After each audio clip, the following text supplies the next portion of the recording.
Giselle. Giselle. I don't have a hard time. Yes, word. like in Jessica, and then sail like a sailboat. Yeah. Giselle. Giselle. And this other guy that's important, I guess. Ruler of Waka Waka. That is Fozzie Bear. Thank you very much. Fozzie Bear is the ruler of Waka Waka. I can agree with that. God, I haven't sat down and watched the Muppets in a while. I really should. Yeah, It's Panda. still great. they're still really funny movies. Yeah, great. I also liked the new one they did with what's his name? Was it Jason Segel? Yes. Yeah, I also really liked that one. You could tell he watched the Muppets a lot growing up because he wrote that. I haven't seen the second one yet. I own it, but I still haven't sat down and watched it.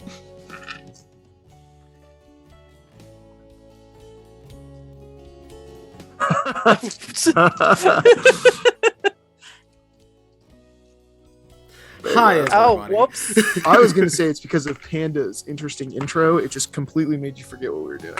I just completely forgot. I forgot that I was putting his voice live, and that I didn't finish doing that, so I didn't turn my mic on. So Yes. But technically, I am not a professional streamer yet, so I can make as many mistakes as I want. Heck yeah. We still need Seven? seven more followers before we can make a cent on this. So we're still amateurs. Yeah. Oh, do you have a Patreon? We do. Well, yeah, that's fair. We're earning $1 However, a I month. need to update that. Oh, from the Patreon? Yeah, I haven't Yeah. updated stuff on there in a while. I need to make sure I put posts on there. Yeah, you I've do. been busy Otherwise, you with- don't get paid that $1. With the shooting things. So I haven't been paying attention to Patreon. Well, You are technically, correct, Ellie. That is a great porno name. Vlad the Impaler. Taylor? Yep. I guess it depends on what you're into. Heavily depends. Lots of things. Yeah. I mean, I guess at some point we gotta go face live too. I mean, that'd probably be helpful Jesus. for Why? playing our game. What? One of these days, I'm gonna get one of them VTubers. One of them Face. VTuber avatars. There. There's fucking faces. You happy? Is this I true wouldn't light? be surprised, by the way, if you did that. I would not be shocked in the slightest. If Like one getting a day VTuber, I looked at yeah. the screen and it was just a VTuber instead of Panda. I mean, part of me would want it to be a panda, but also, like, what other funny stuff? Like a literal, like, a trash can that the lid just opens and closes on. Like, Speaking of the Muppets, I'm you could just trash. be Oscar the Grouch. It's fine. Yeah, I was literally just thinking that. Whew. Well, You know. it's Tuesday again. And we are Tuesday. live. And Face we're live live. too. we get Face live, too. Tuesday. It's Tuesday, Iron- eh?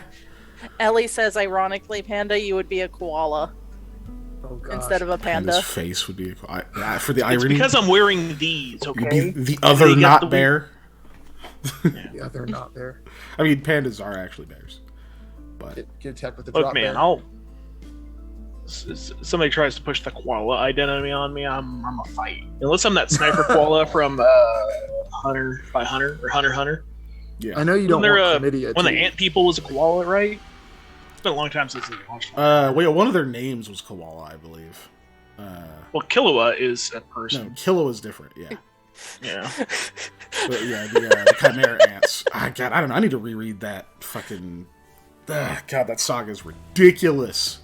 It's so well written. Anyway, Don't, because you'll be upset that he went on hiatus again.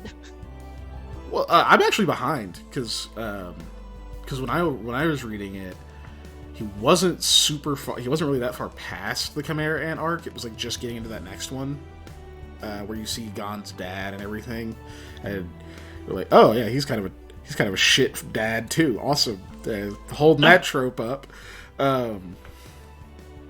But like you didn't like get into a bunch of the stuff yet, and I know he's done more since then. So Is this how people feel when I talk about Warhammer? Yes. No. And insert revolution name. Here's the difference. I'm done. Like, that's There it. is no done. Anyways, By the way, the koala's name in Hunter x Hunter is Koala. Yeah. yeah. I just meant because I have no idea what you're talking about, not because I felt like you should stop talking. I just Oh, then was it's confused. nothing like so what that's you're talking about whatever. Oh, okay. I just have no idea what you're talking about. So Look, I appreciate sunfish more than I do koalas, okay? Ellie says koalas are the sunfish of trees, so I can see why Ben is upset at that. Yeah. Are they? Do people eat koalas? People eat sunfish. I wouldn't eat a koala. Now they have that's I don't know what all that chlamydia would do to the flavor, but I don't yeah, know that's what I was gonna say. I don't want to eat anything that has chlamydia. I'm okay. Yeah. Anyway, so yeah. we Somebody get wants to started? do. Someone would like to do the recap. I'm sure. Yes. Thanks, Molly, for me. keeping us on track. Yeah.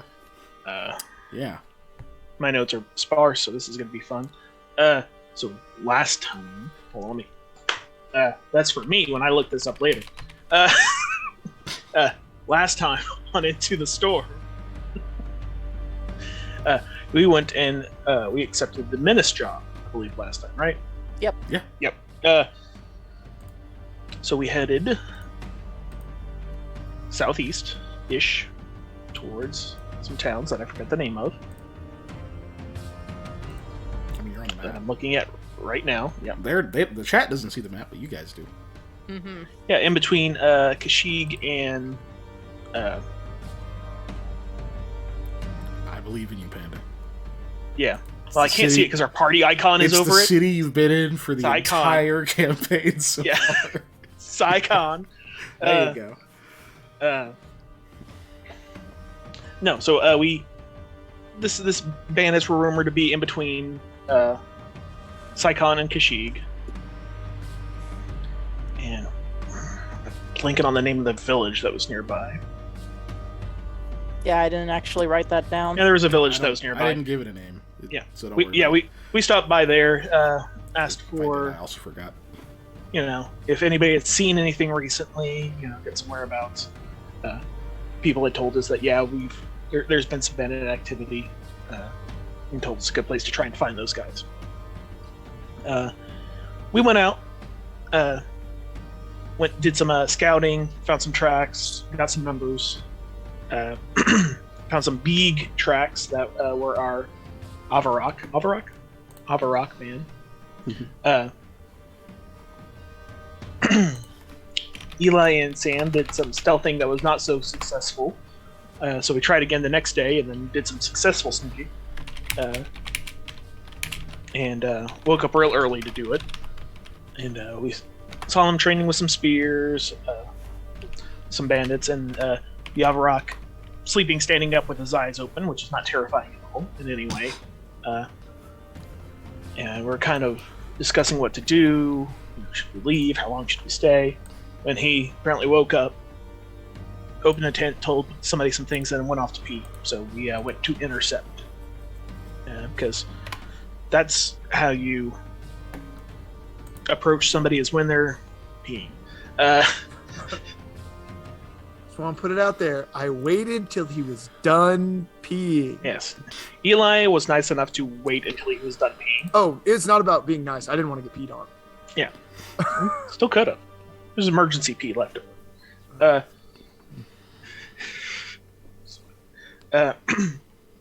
He kind of talked him down from being hostile immediately to offer him a job and get him out of the current current banditry he was in. When he noticed Eli's shadow was doing not normal shadow things, so he axed it with his axe several times, and until Eli made it stop. Some bandits went to investigate all the axing that was going on, and he replied, "I'm still peeing," to them, and they're like, "Oh shit, okay, calm down." Well, guess he's peeing because he, whatever, maybe saw a bug. But we convinced him to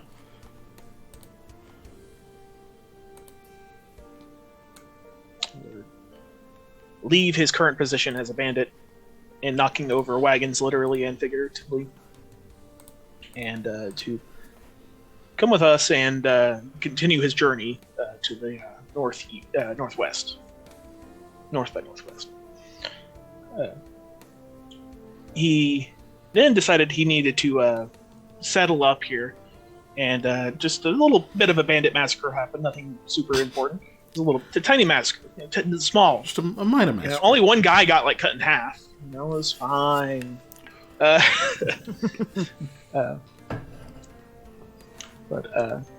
after that, we made a deal to give him half of our reward money for taking care of these bandits. So we journeyed back to Saikon, got that money back, paid him off, or gave him his part. And, we discussed the next job we're taking, which is going to be... I'm going to zoom back over here now. We have to go to Shand and then Bayan for... I don't want to say sports festival, because that's not what it's called. Sports festival. Wow. Yes, the Spirit's Path. yes, thank you. Where it's a bunch of competitions. Like a hunting competition, a fighting competition, survival competition, magic, and so on. Apparently it is now. When's the beach episode? Waiting for Sam in his bikini. You have to get real good at those ghost stories first. Gosh. Also, Those are our beaches beach episode currently. hard to come by in our current area. Well, I mean, beaches are there. Beaches you would want to have a beach episode at. It's far more likely to have like a hot springs episode. Yeah. Right? These beaches are made for horror stories. It's just okay? raining. You're just standing on the beach like with an umbrella. Like, I guess that's it. Enjoy the sun. I wanted different water.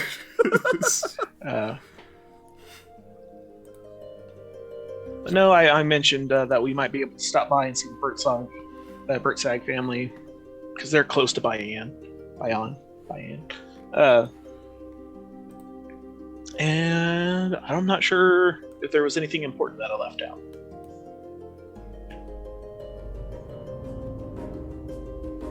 Yeah. Who wants to add anything? Everything. Or nothing. I had nothing. No, the black hole just destroy everything. Did you say that we gave him more than half the money for the job, Robrong? I thought we gave him half, but No, we gave him slightly more than half. Yeah. We gave him he asked $550. for half. Yes, but I gave him a little extra. This is not half. That's right. I remember that. Yes, I did. Yeah. Not super important, but we did take the time to give what was stolen from the little village back to the village. Yeah, I enjoyed getting to I forgot weird about Santa Claus people. Yeah. I should have made you Also- like a musical number for your prancing around handing out gifts to random people. Very, very much in the vein of Nightmare Before Christmas. I was thinking, what's this? I was literally, that's exactly what popped in my Exactly. head. That's not All the the right shit that they song. stole. Yeah, exactly. Yeah. So, anyways, I also They wrote stole on my from you notes because you're old. that I wanted to ask Rahala if she wanted to come to this festival thing with us, because it's the exact kind of people she might want to rub elbows with and chat with. So, Patrick, Yes. on stream, my screen is slightly, I think, interlacing with someone else's thing. oh yeah, you can yes. see How me. dare. That's How my hoodie, fucking I think. dare. Yep. This I is wrote slightly that. different. Got So it. yeah, let's fix that. Let's fix that. We go like this. That'll fix it. What's this? Bosky Stas. That'll fix it. Yes, there we go. Thank you. Sorry. No, that's good. Thank you for telling me. What's this? It's a gilded hair. What's this? What's this? Anything else? Made of goat hair. Yeah, Ellie definitely will want us to mention it. So Hattie is very happy with our new friend currently, Yeah. because he's cool, and how can he not be so cool? Wrong. Yeah, Varbrong. He's a bit shy of looking at anyone that people tend to be protective of. Which I was gonna tends say of to the be, feminine persuasion. Well, yeah, but he mentioned when Sam was talking to him yeah, elderly children and women generally he tries to like not pay attention to, because historically people are more defensive when, you know, that happens. So he's cautious about it. Hattie, of course, is not as cautious because, you know, About anything. yeah. So That is yeah, a demi, I think right? Oh, sorry. Hattie, no, Hattie is an Ulukana. She's half Vishkanya. Okay. Yeah, she has little scales that are very difficult to see unless you look. Well, I really close. noticed her card thing, and I was like, okay. Oh, the art thing, yeah. Just yeah. 'cause it's still stand-in because I don't draw. Of And course. I would hire Oh, it's just like anybody else. Sam's. Yeah. Like, that's close enough to what's. Yeah. Once we move and I actually have some extra money, then I'll probably commission some legit art, you know, which is exciting. I really wanted to do that, but you know. But for now, this is what we have. Yeah, I know, it's stuck in my head too. Yeah. Yeah. Ellie said he should wear a My Little Pony shirt, make him seem a bit approachable. My small shorts. That's Yeah. less. You're wrong. I'm sorry. My tiny Anytime a big guy shorts, has a My Little Pony on, I cannot immediately help but think, oh, that's a brony I need to stay away. Yeah, we should give him from. fedora The too, world's- because fedoras are Oh cool. my god. The world's most dangerous Brody. Hey, do you guys have shirts in big or extra big? Extra Maybe bead. double Oh, wait, extra big? I see a bed sheet over there. I'll just take that. I can give me two. I'll sew them together. I'll make a My Little Pony tabard. It Tabard? needs to have room for if he flexes. Oh God, Anyway. queen size. Well, yeah, here we are. All right. Yeah. The recap is over. Mhm. We're now into the part where I'm supposed to do things, such as run the session. We enjoy that. Would you? Are you Yeah. sure? Fairly certain I'd enjoy it. Yeah, probably. Okay, anyway. So, yes, we go back again to the almost constantly raining setting of Saikan. Again, today it is also raining. Big surprise. And Coloring shot. so you guys just had kind of a fairly eventful day behind you. Need to leave within a week from today. You can leave early, of course, but if you decide not to, you gotta make sure you at least head out by the end of the week.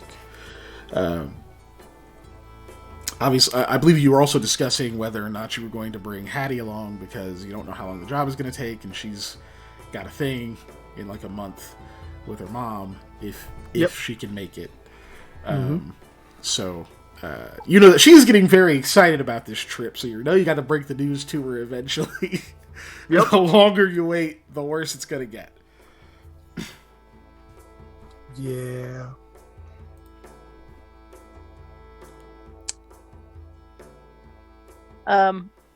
I guess sometime I would like to give Hattie her poncho.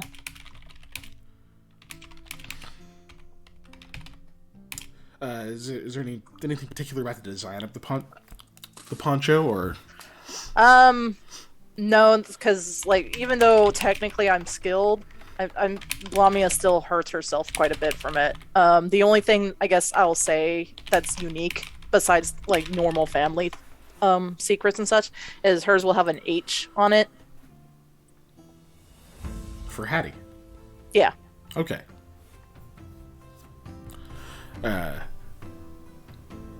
Yeah, that's And true. it- She told you it needed to be. It had to wait a week. Okay. That is true. Okay. Is that like Thulian H, or is that like an Ulu H? Or It would be Ulu. Because the only other language I have is Vedic. Yeah. Also, since that's generally what most of us are speaking most of the time, it would make sense. So you deliver the poncho to her, and she's very excited. As soon as you give it to her, she's like, she's reacting to this the way that you would expect someone to react if, like, when your mom or dad made one for them personally, and like as a gift, because they're really good at it. They like will put designs and other things in there that are, you know, close to someone's like family crest or stuff like just like interesting little bits like that involve people's history. And you put an H in there, and she's just like, "Oh my goodness, you put an H like for my name. Now no one will ever forget." That is so cool. How do you? Yours is so good. Okay, I have to give you a present now, and it's pretty cool, I have to tell you. Oh, okay. But I'm excited. I would really appreciate it if your expectations are like here, could you put them like there for me, just so that it is really good when I give it to you? Of course I can. Okay, I'll be right back. She runs back into the storeroom. You hear a few things being shuffled and moved, and some thuds, and ouch. Several things like kind of like clatter and fall to the ground. She's, oh no! And you hear like some scrambling and like a box close. She comes back out. Okay.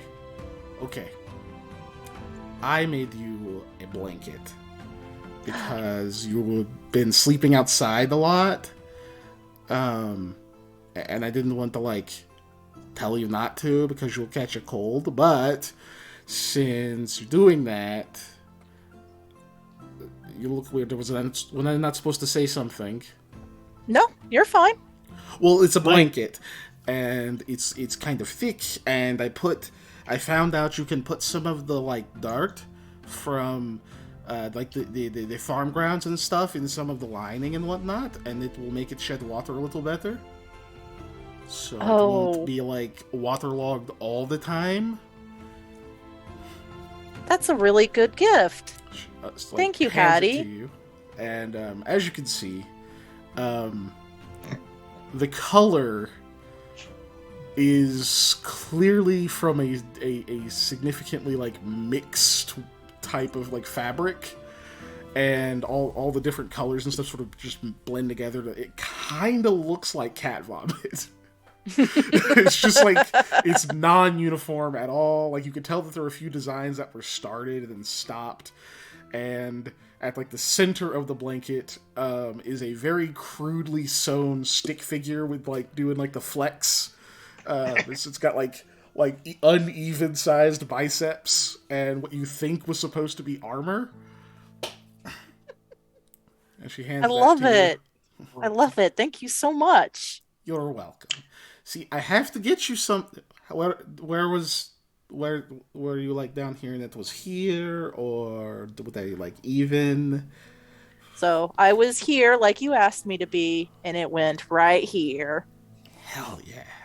Okay, so the next time we do gifts, we should do like, I don't know, we should do more than a week though. That way we have like a lot of time to do something definitely cool.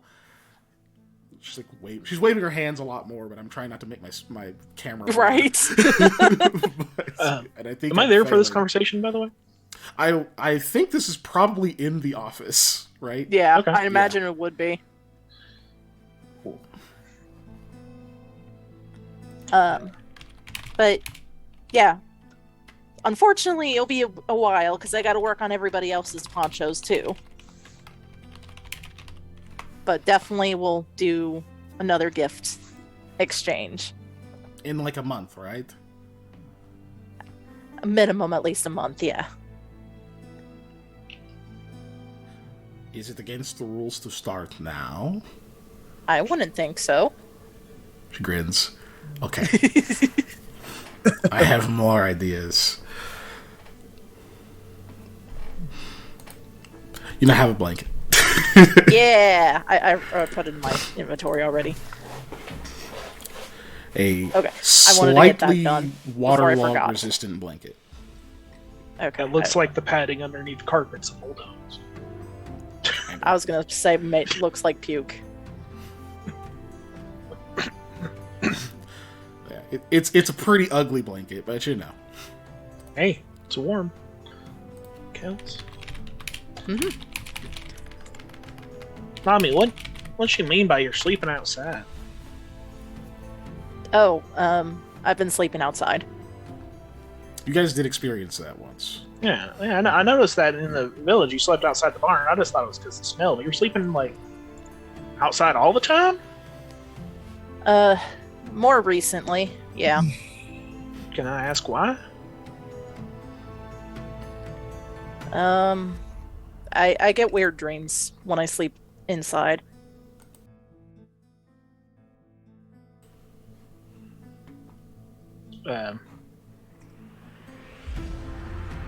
Has this always been the case? Back where you used to live? Like, did you have these problems? No, not really.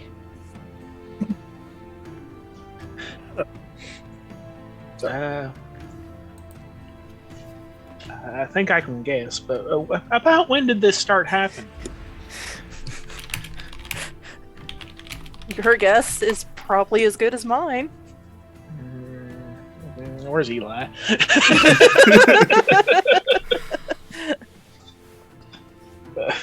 I mean, yeah, you can. If you need help, you can just ask me. I can build you a rudimentary, tent or something. Something. No, I think the less amount of structure I have, the easier it is for me to fall asleep and not have those dreams. Is there a big tiger in your dreams too? Oh, there was one, but he was on my side. They're fun dreams. It's just I apparently sleepwalk, and that part's not so fun.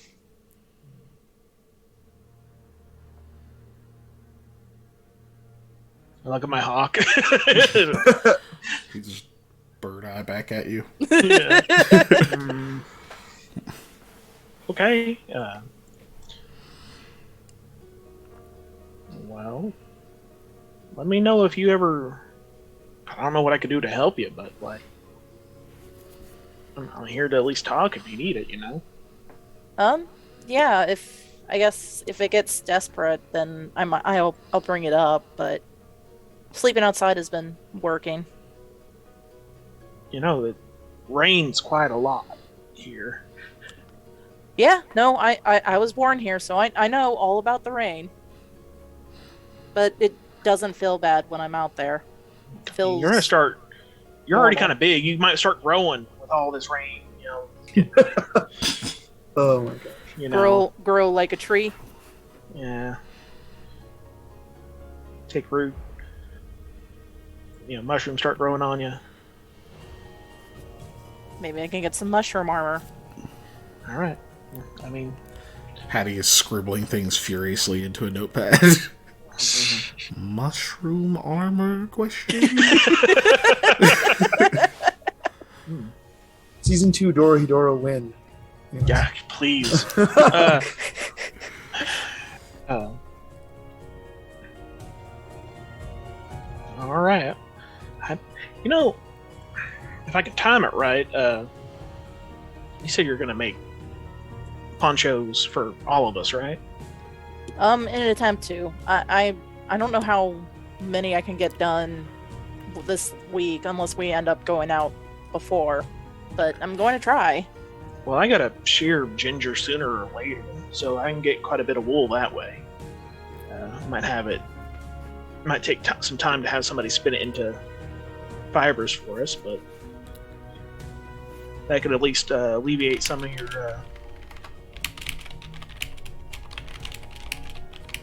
what's the word? Material needs. Oh. Possibly. Wool's not really great. Well, I actually don't know the technical terms. Like, my parents would know, but I just use what they use. And I'll be honest, I don't think I've ever actually used wool. But I guess that'll be a fun experiment. I mean, what is it? Hattie, what is that made out of? Can I go inspect Hattie's the blanket? Or Her poncho. Yeah. What What did you use to make it? Just whatever fabric. Hold on. The Fabric. brain says hemp, but Oh, that makes sense. Yeah. And Polyester blend. Yeah. yeah. Yeah, definitely. With all that infrastructure they have in industrial linen mills. That's why I it's guess a it could be family like- secret. It could be like flax. It could be a bunch of things. Mhm. I always got to think back to Yeah. fantasy, medieval, or whatever. My instinct is saying hemp.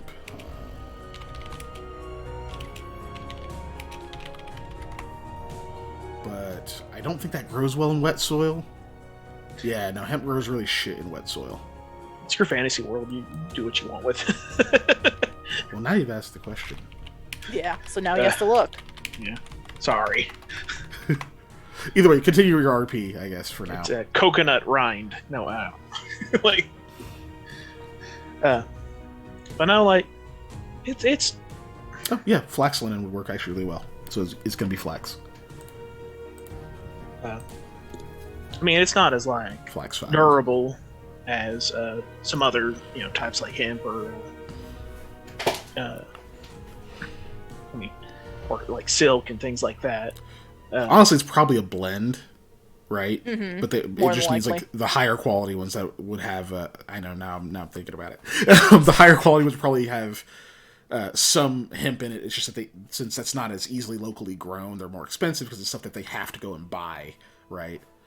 But anyway, yeah. So, or it has to be imported. I know you can't use it for like bowstrings or nothing like that. It doesn't resist well, but I know it's a good insulator. Keeps water out decently well. Mm-hmm. Much better than that cotton that some people grow. You guys don't have to keep RPing if you're done. Okay, by the thank way, you. Anytime, Just please. tell me when you're good. Okay, Because I'm not sure if you have something else you wanted to bring up. Well, Grandpappy Steve always used to say cotton kills. He was a big wool provider. Shorts and heap and sheep. Another. So, is there anything else you guys wanted to do during this week, specifically, or no? I mean, other than I wanted to chat with Rahala, see if she wanted to come with us. And then I guess talk to Hattie about timetables. I really don't want to do that, but I'm going to have to. She screams no and starts throwing things. No, I'm kidding. Yeah, I mean, that sounds completely well within her rights. Okay, so For you the- check with Rahal. Oh, go ahead. Okay, before the end of the week, maybe a day or two, so that way I get the optimal wool growth. I'll shear ginger and see if I can find a place that will turn it into thread for me. Oh, okay. And that'll be going while we're gone, basically, So Makes don't have to sense. wait a long time for it to come back. Yeah. So we'll do wool growth and then I guess my skill of shearing. Yeah. Okay, we'll handle that. We'll handle that probably once we're gonna skip some time, so that way we know exactly how much. Well, before the week was over, so that's why I was throwing it out there. And then Eli, you're gonna talk to Rahala. So eventually, like she comes in at some point, and you should just pull her inside and see if she wants to go. She would say, "Well, of course, I'd love to. That sounds very interesting. I've never been to the Spirit's Path. I've heard a bit about it, but I've never really been that far west, as you likely know at this point." That's all right, me either. Is that all right if I go? I don't know if you want another mouth to feed while you're there or any of that. I think it should be fine. Can't see why not. Plus, any extra company helping us with the big guy, making sure we get him kind of where he's going and hopefully more comfortable around people in general, especially. I gesture like vaguely like frailer people, although he could have snapped me in half. So frailty not necessarily the issue, but He doesn't seem particularly scared of you. not even a little bit. He threw me a good, I don't know, farther than I thought I could be thrown. So yeah, but any extra bit of anything should be good for this. Plus, honestly, other than myself, I don't really have anybody else who can kind of fit in at the social circle level. And to be perfectly honest, not a big fan of it. So having your presence to help with some of the more elite folks might really come in handy. Ah, I see. Do they allow +1s? Well, they're gonna. I suppose I'd have to talk my way in if they didn't. Because I don't know what the upper echelon of Setsegi is like. It's such an interesting place. Like, there's sort of elements that are more tribal, and then some things is quite modern. It's an odd mix. But yes, I do want to go.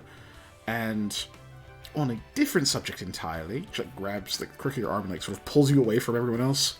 Says, "Is Lamia okay?"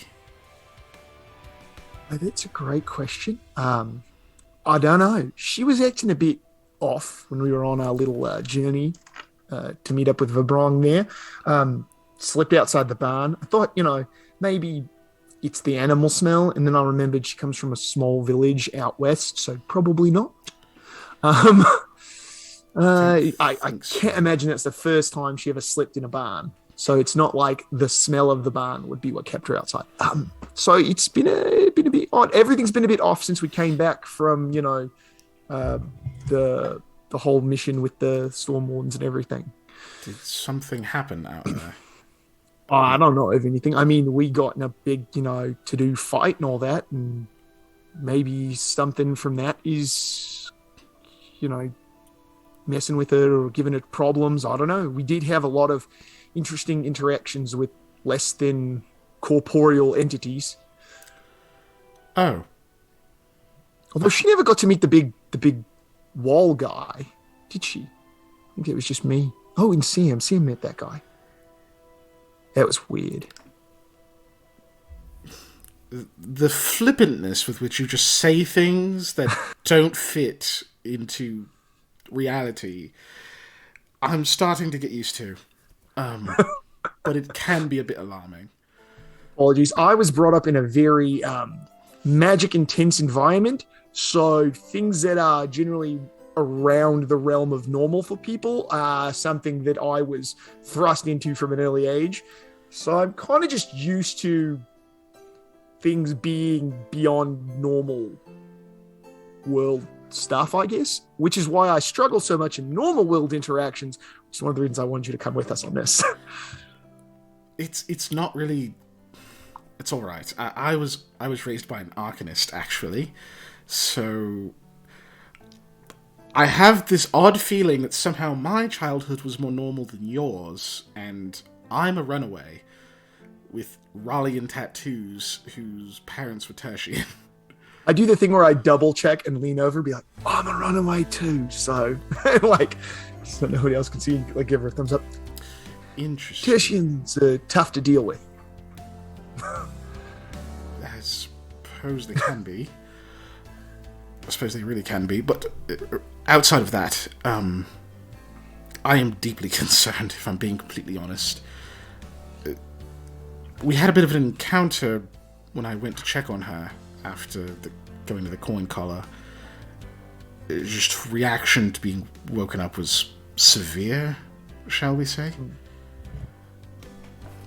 Right, so do you think we need to all have a chat with her, like pull her aside, or do you think, it makes more sense if just I ask her about it, or if, heck, since she has a very good relationship with Hattie, if I ask her to talk to her about it, since that would be maybe less intrusive than her quote-unquote boss asking her questions? I honestly don't know. I don't know her well enough, but I'm worried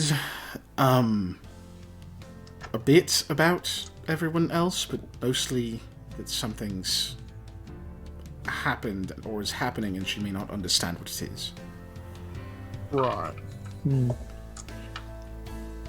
She's obviously, even without a sense mode, you can tell she's trying not to say too much, and you can tell the subject kind of bothers her. But that's all. Whatever you decide to do, I trust that you will take care of it. Okay, well, yeah, I guess I'll have a chat with her first and see if that goes anywhere, and then if not, we can work from there. I might ask you for some advice here as well, being that, you have at least some experience with what's going on with her more than me. I just saw her acting a bit odd, so if you need to, we'll chat about it then. We'll see. One other quick question: do you know anybody who's selling a cart? Anyone selling a cart? Yeah, or renting one? Because I don't think walking is going to be the best bet here, obviously. So we need to get one. Gods no. But you have horses? Right, but I gesture wherever vaguely to Vibron. Right. He's not horse-sized. I could go look around, but I don't know off the top of my head. I don't really want to step in on Hattie's turf if that's her thing. No, if you knew somebody, I was just going to go chat with them. But if not, we'll make a day of it. I need to talk with Hadland anyways. All right. Well, I'm going to go pack, and let me know if you need anything. Will do. So yeah, I guess that is going to be when me and Hattie talk to. We're going to go look for a nice covered wagon or cart that we can have the horses pull. We'll make this trip a little easier.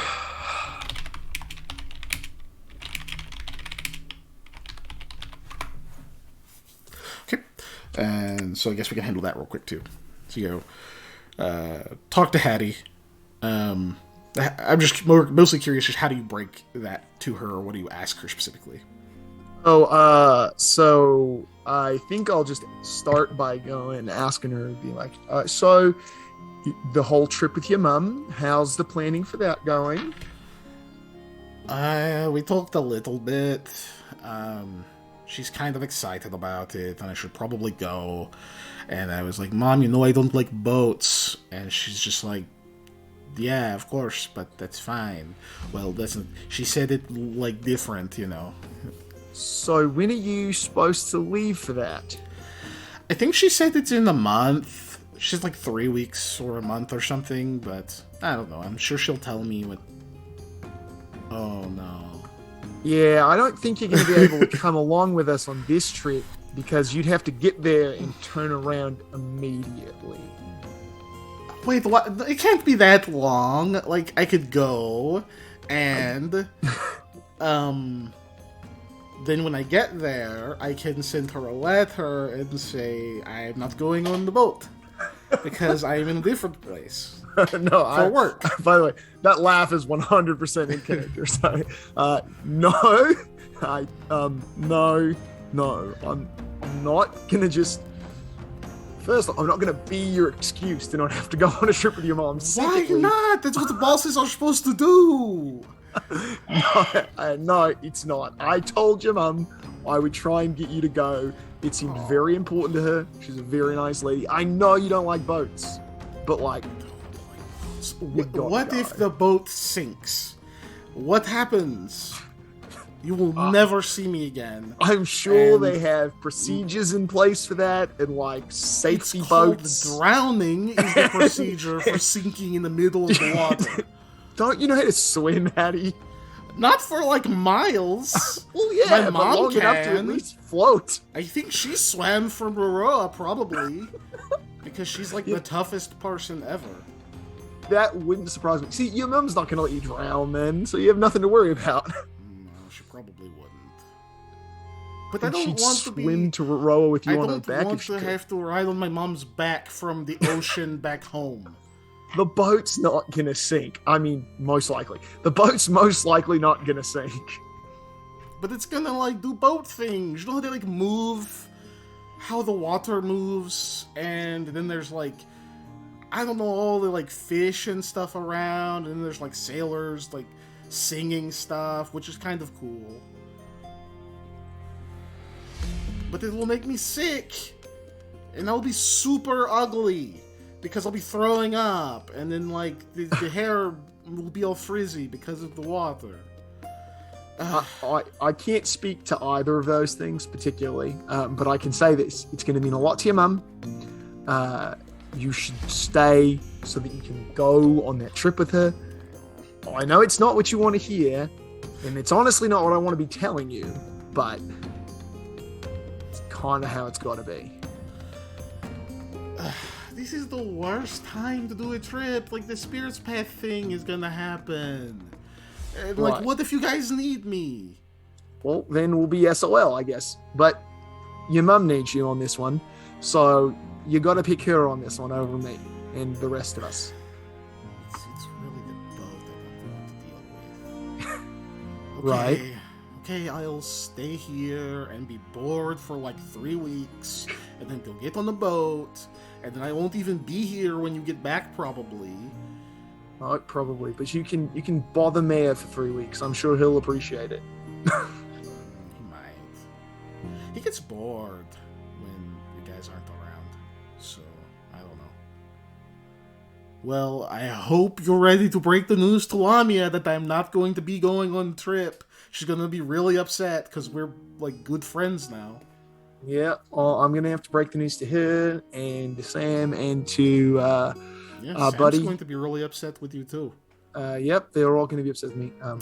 Verbrong, our buddy Verbrong as well. I'm sure he's going to be upset. You know, as much as you've been actively attempting to make friends with him, even though he's. I'm not gonna get to see Varbrong because you're Incredibly going to see him uncomfortable. off. We are. So you got to give him a goodbye when he goes to leave. May I suggest a lot of pastries? In fact, I like fish around in my coin purse and just hand her 2 gold. There, I covered your goodbye pastries It's a for lot of Verbrong. pastries. He's a very large individual. I don't know if you know this. It's or not. true. Okay. I'll go tell my mom after we get the cart. She is going to be very happy with you, but everyone else is going to be mad. You're able to find a cart. You can rent a cart for the modest sum of, I don't know. Some amount. Well, you can buy a carriage for 100 gold. Oh yeah, I'm gonna do that. Let's go. You just buy Why not? one. That's a good company asset. Let's do it. Hey, it has an attack because it's a vehicle. Hit and run attack. Go. I know all about that attack. You do. You do. You Um, tanked it too. Like, To our like a listeners and watchers, another campaign. My character, who was a kineticist, jumped out of a caravan and got run over by 2 of the wheels. Right? A hasted caravan. Yes. being pulled by hasted horses, and you went under 2 wheels and lived. Barely, but I did like a live. champ. And holy crap, that did a lot of damage. So yeah, it has an attack. Okay, you were the only party member of that group who could have survived. that. Yes. Yeah. Yes, Ellie, it's hilarious. Especially looking back on it. It's like, I cannot believe I almost died in my first session.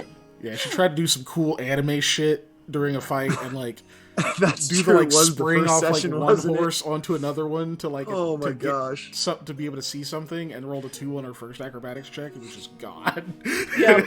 That was the very first session too. I forgot about that. I was thinking it was the second for some reason. That was the first session. Yeah. That was indeed the first session. Anyway, so so a carriage is a land vehicle, obviously. It's large, takes up 6 squares. So that actually means, because it's you 3 plus Rahala plus plus Varbrong.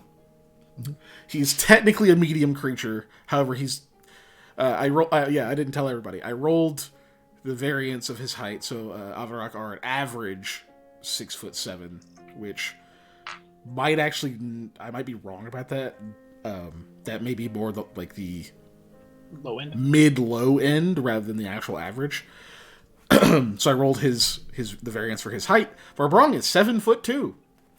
So he a big boy. Big boy. I just imagine hanging out with a Shaq-sized individual, but who is like twice as beefy as Shaq. Yeah. So even though he is a medium creature, Andre the Giant? That's pretty close. yeah, Yeah. like just also broader than him because Just that, wanna- that dwarf heritage, you know. Yeah. Now I just Avar. really want the scene from Princess Bride where they put the cloak on him and set him on fire and push him up, and he's just like, "The Red Or- Pirate Robinson for you all." Or hell, Scares if you've everybody. played if you've played God of War Ragnarok, look at fucking Thor from that frame, just like someone who's just towers over everyone, but is also just broad, built like a strong man. You know, Tell me he can't silent step like Thor can, because that's terrifying. Thankfully, he cannot just Batman up on people or travel via lightning. So, Also good, yeah. That's also scary. but he is a barbarian, so he does have fast movement. So he moves faster than a normal Avadark.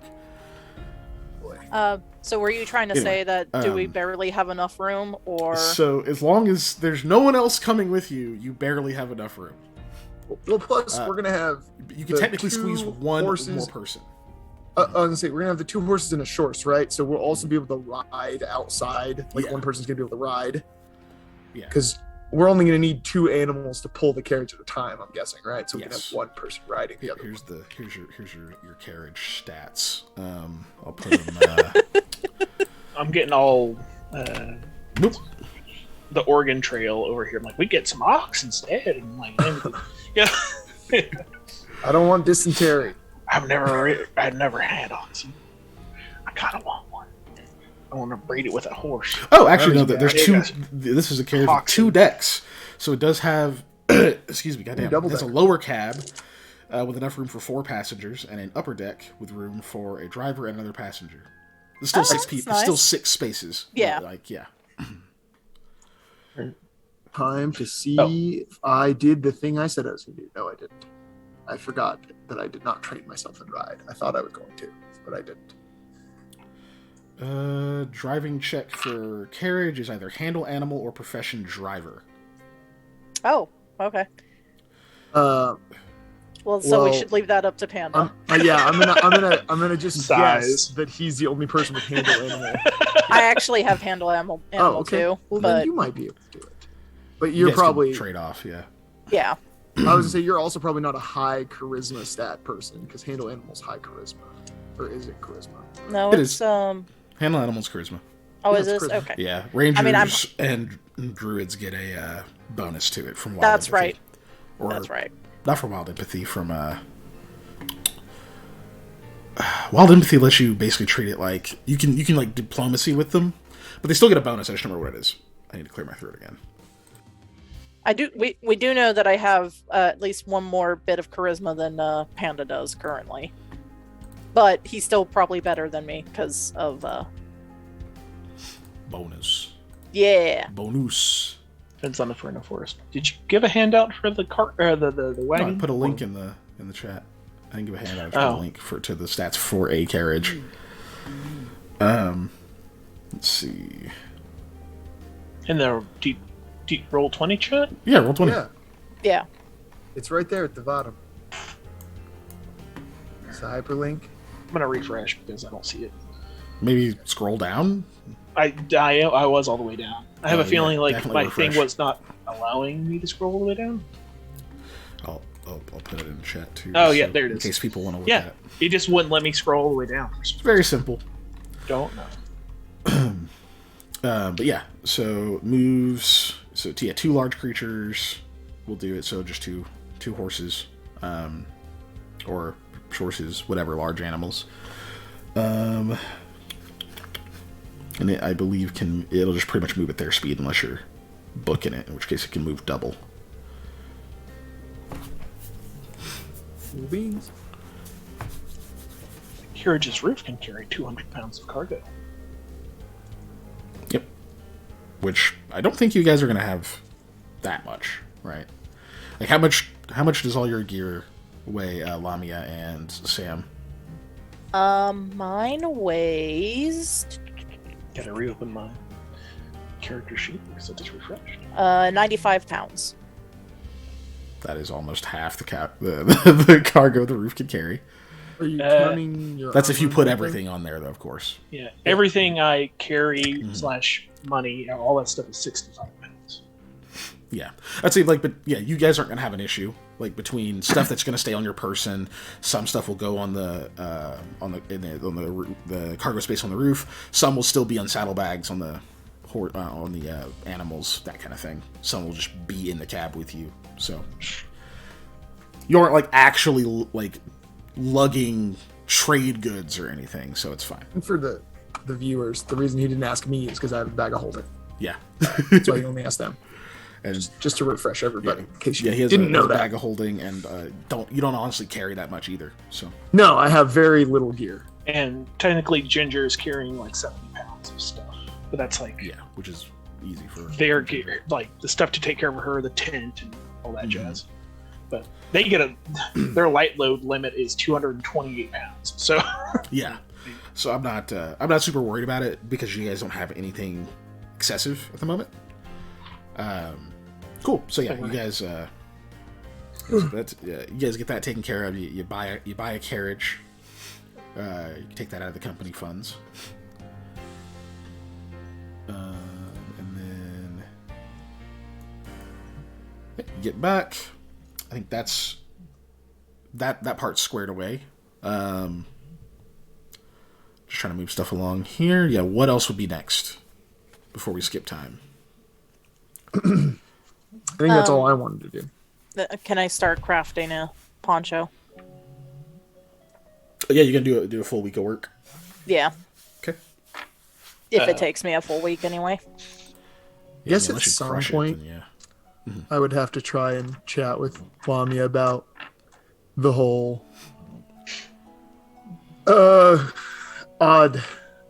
acting odd, sleeping outside business.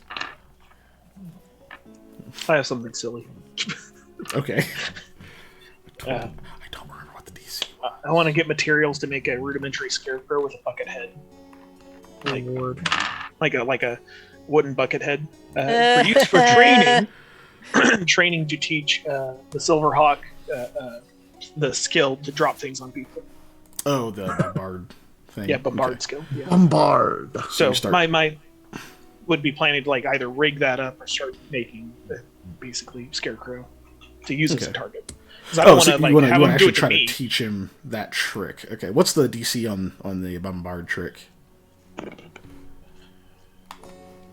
me look it up real quick.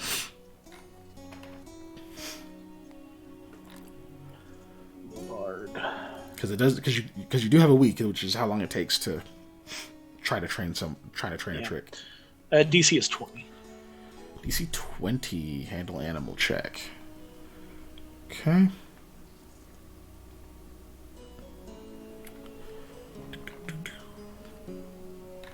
Also, does Alduin's logistics and retrieving?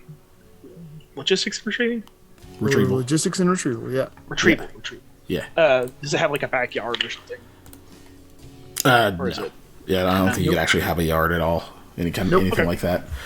But there are kind of open spaces and stuff that are throughout the city. Okay. So I will be putting that somewhere in the open city and collecting rocks and things for him to draw on. Yeah. Depending on how well that Walk goes. into the outskirts, into the farmlands and stuff, and people don't really care. Yeah. As long as you're not, fucking up their crops or anything. Yeah. Yeah, you're giving them a free scarecrow. I'm sure they're excited about that. How's a scarecrow doing and a in the bird of center prey. the city? Yeah. Which will get rid of all the nasty little, vermin. Yeah. Okay, so go ahead and roll your handle animal check, +4, because this is your animal companion. +4.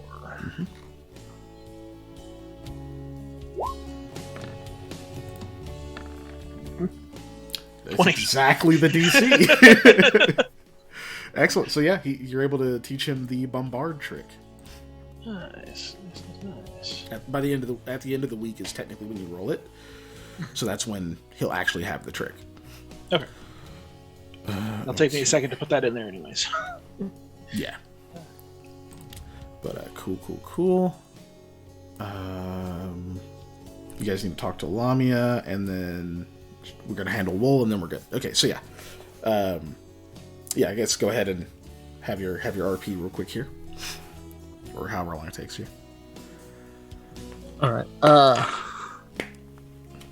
guess I'll be like, so, Bobby, how are you adjusting to city life? I can't do my accent apparently all of a sudden. I was gonna say Good wrong God. accent. Buddy. Fucking Christ. Anyways, There you go. y'all, I'm tired today. I spent at least 4 hours at a dealership waiting for my car to get fixed. Gross. Yeah. Um, Anyways, Well, questions? I've been in. Well, I guess I haven't been in big cities that often, but fine. well, I mean, like, I heard you were sleeping outside, which is, odd when there's buildings, and then you were having some issues with your sleep in general. I just want to check on you. Like, city life can be tough on people and mess with your habits, and I don't know. We went through a lot of weird stuff out there with the Storm Guardian folk and the bandit lads and toilet ghosts. Oh, yeah. I get weird dreams when I sleep inside buildings, so I've been sleeping out. Well, I guess that's one way to fix it, or at least combat it. What And kind of weird dreams? I'm hunting with like all sorts of creatures. This like huge fat antelope.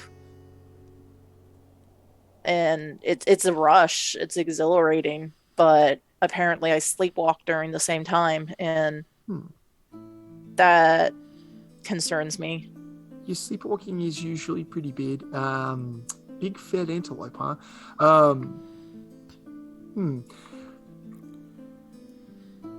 Patrick, would I be able to like do a knowledge, like planes, let's say, on knowing if like there's anything with the dreams and how we interact with that plane being different? I don't have any other knowledges that would help here, I don't think. I don't think it's enough information yet. Okay. But I'll keep it in mind. I'll let you know when we have enough to maybe glean something. That's cool. Okay, so you're just having weird sleepwalky dreams. Sleeping outside helped you.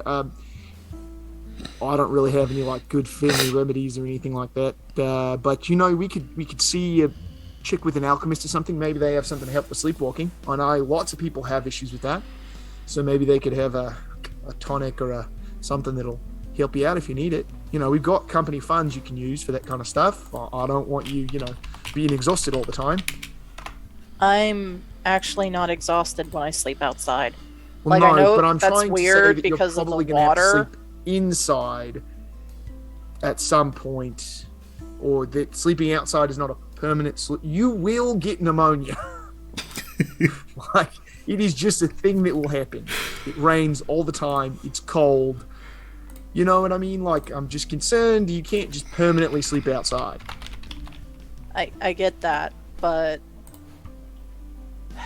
I guess before the dreams, I wasn't able to sleep outside very comfortably, but now I am. There's a big depth of difference. But you're right. We should probably get like a sleeping drought or something for when I do have to sleep inside a building. Or just check on something, because I also just don't want you to get like hypothermia, if I know what hypothermia is. Anyways, I don't want you to die of cold and wetness. Exposure. Yeah, that's an easy way to put it.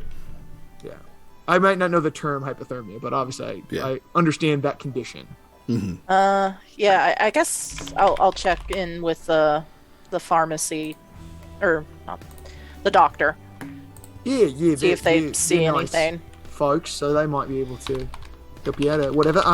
Let me know if they need any money for it or whatever. I got it covered into the treasury. We can handle it.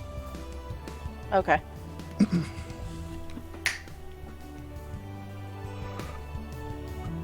Hard. So I guess that's also on Knock it Lana's off. list to do this week. Okay. Let's see. Oh, To and go this check with the poncho is doctor. going to be Rahala's. Oh, the one you're making? Okay. Mm-hmm. Try to see if there's a...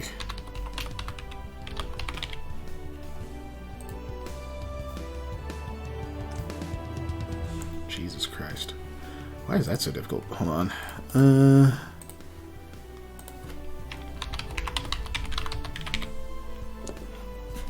Nope. Wow. Okay. Homebrew it is. Anyway,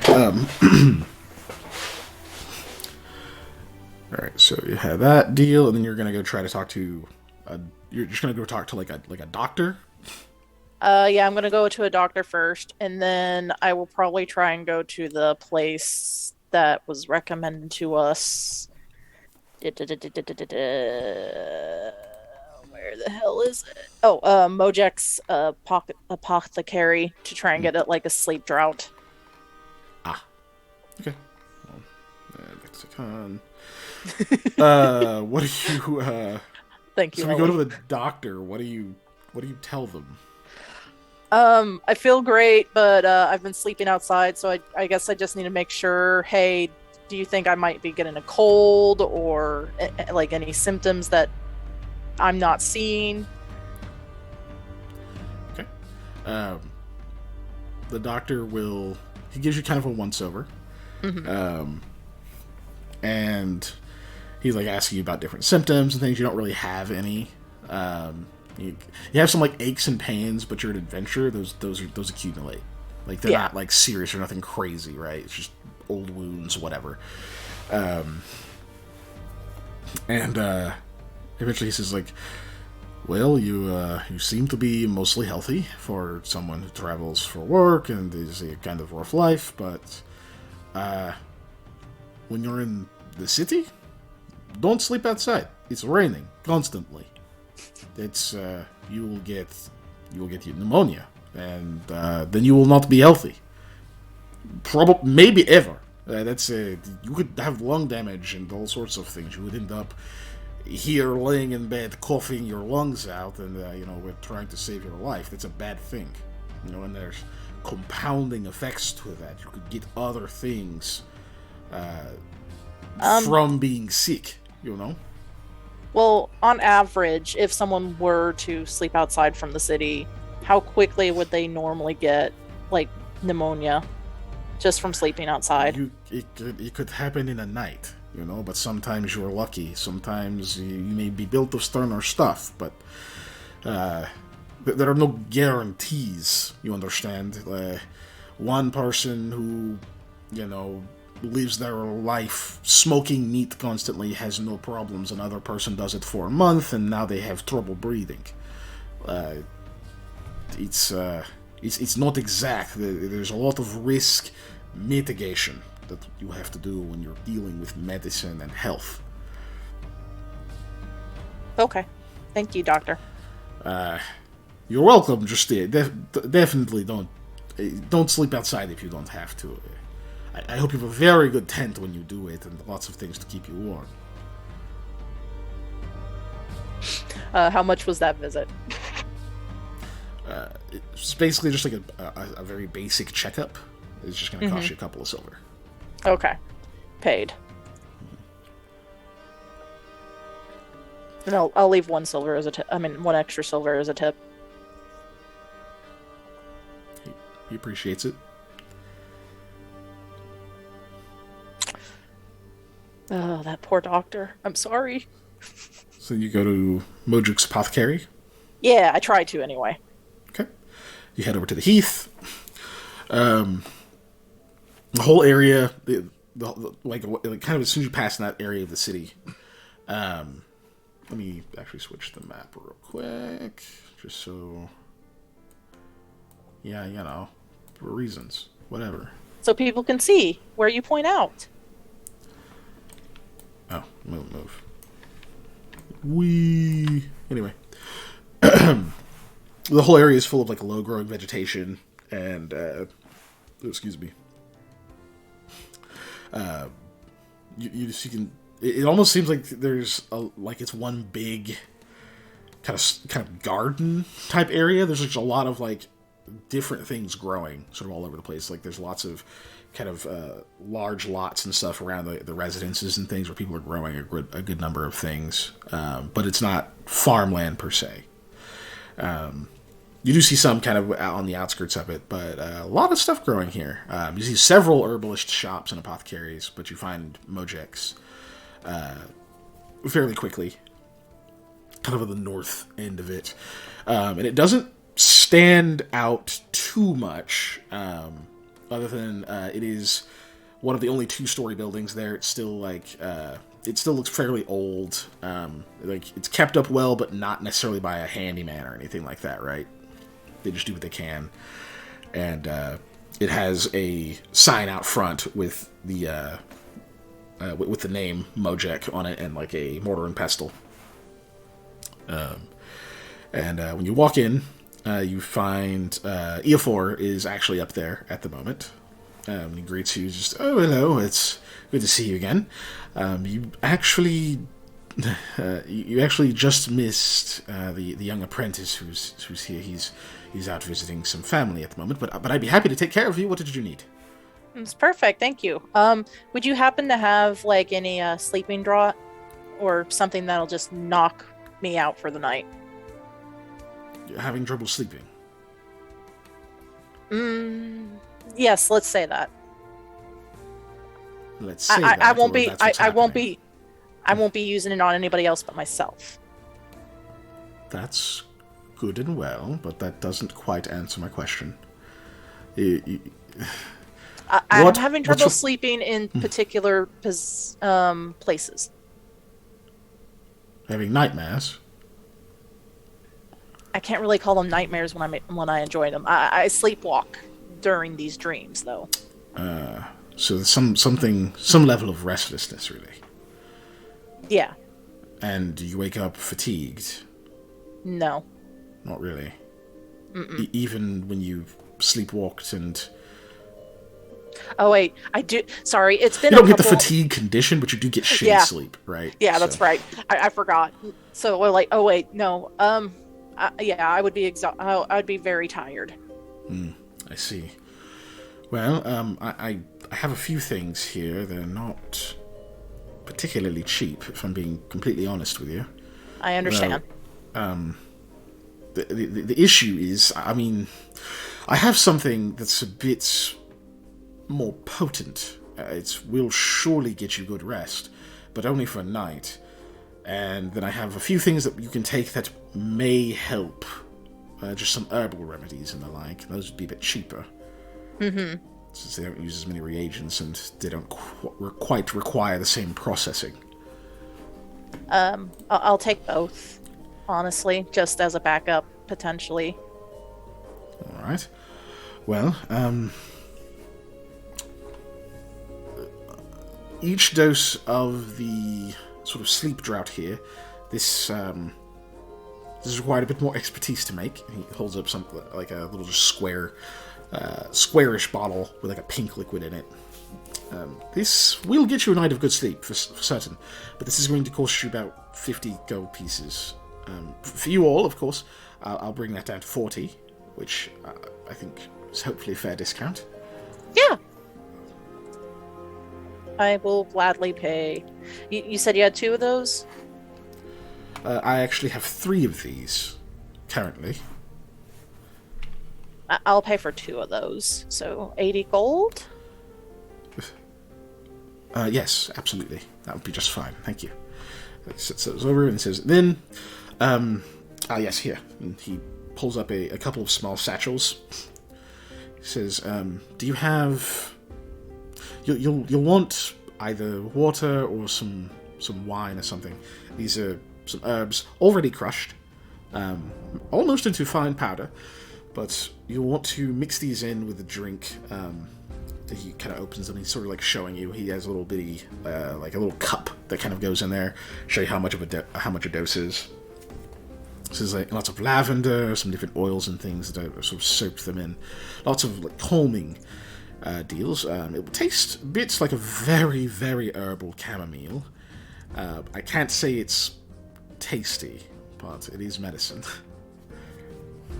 And this should help relax you and hopefully get to sleep, but you'll want to combine that with some good habits, a good sleep routine, and something to ease your mind before you lie down. These aren't magical, really. Mm-hmm. And these, far cheaper, easier to source. I can give you probably a week's worth of it for about 6 silver pieces. Okay, I'll That's take discount included, of course. Oh, yeah, I'm not doubting you on that. Yeah, I'll take a week's worth. Perfect. Okay. And it's cheaper now, just because we have a lot of it at the moment. The price could go up in the future, of course. Of course. He'll tie those up and hand those over to you. Sorry, doing math. But yeah, she'll take it and like, all right, thank you. Hopefully, I won't need to use these, but always safe. I mean, better safer than sorry. Absolutely. Anything else you needed? Where's the wolf you were talking about? I just want to see what it looks like, so I know. Yes, of course. He's with the young apprentice, or well, I should say the new master. Okay. It's his wolf, really, so it goes with him. Mm-hmm. That's fair. Okay. Well, thank you very much. You have a wonderful day. Yes, you do the same, and of course, come back anytime you need anything. Hopefully you get to meet him next time. Yeah, definitely. Cool. Okay. Got that done. Real. Anyways, no. Got my drugs. You do have your drugs. All right, cool. So that's Is it weed? It's weed. Thank you, Ellie. It's not weed. It's not weed. Should I go to a psychologist to figure out these dreams, or should I just take these NyQuil constantly instead of getting actually seeking out the real source of the problem? Oh no, man! Psychiatrists are expensive. Yeah, they are. So $96. get that drug. Come on, who does that? Anyway, Healthy people. that's handled. So, Made me laugh so hard. how many days of growth are you doing, Sam, before you do the shearing? Let's go with. I want to take my time shearing, so I do a good job. Mhm. So, I guess 5 days on the 6th day I'll shear. Okay, Does it make sense? 5 days of growth. I have the Silver Hawk picked up because I was researching names to name it. So I'd still like to do that. Ginger. Oh, Ginger is pulled up. 6 days. Growth. One. Hey, another 2%. I'll add these up at the end. Yeah. 2, 3, 4, and Plus. All right. that's so 3, 5, 8%. 7, 2.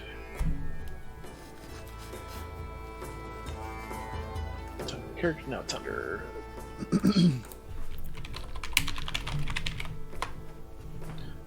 So before I shear it, do a 59%. Yep. And then Not quite there, but that's fine.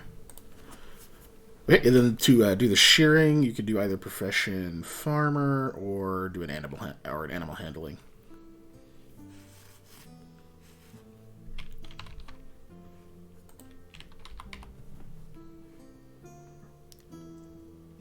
I think my profession farmer's higher. Yeah, so I'll do that. So, don't be crap. Don't be crap. It's mid. Mid. It is mid. 11. So So 3 on the die. yeah. So you do an all right job. Let me try to see. I mean, in RP sense, I am doing it kind of early. So Yeah. So it's Yeah, not it's not quite as easy, which is why I didn't give any bonuses or anything. No penalties either, because it's not super short.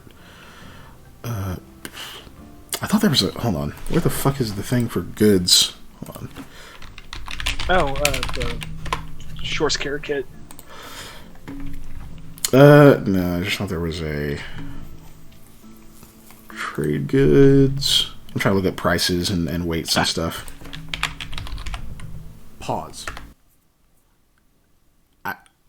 We did a lot of math. We did a lot of math to figure out how much wool you could get from a horse that was a little over halfway woolly, and how much that would be worth, and kind of had we did a lot of math. I'm gonna skip that and just go to the end where we have it figured out, because you're probably not here for, wool math. And if you are, welcome, I guess. But also, you're weird. You're welcome, but you're weird. That isn't the normal thing on this channel. Unless it gets like a lot of likes or something. Anyway, editing kicking out, skipping all the math, and going to the end. Bye. Okay, so Ginger's maximum amount of wool would be... No, that's way too much. That's fucking absurd. I'm just gonna double it. 60 pounds of wool. That's the most that she can get up to. I'm just doubling what a sheep is, even though I think technically it'd be multiplied by 4, but that's no. And she's like just over halfway about that, so we're gonna just say like 33 pounds is the max you could get. You got a mid roll. Yeah. So not fantastic. So you get 20 pounds of wool out of it. On a half full coat, right? Yeah. Basically. Yeah. 20 pounds of wool. So not quite half of... Yeah. I'm just going to add that into my other or additional gear.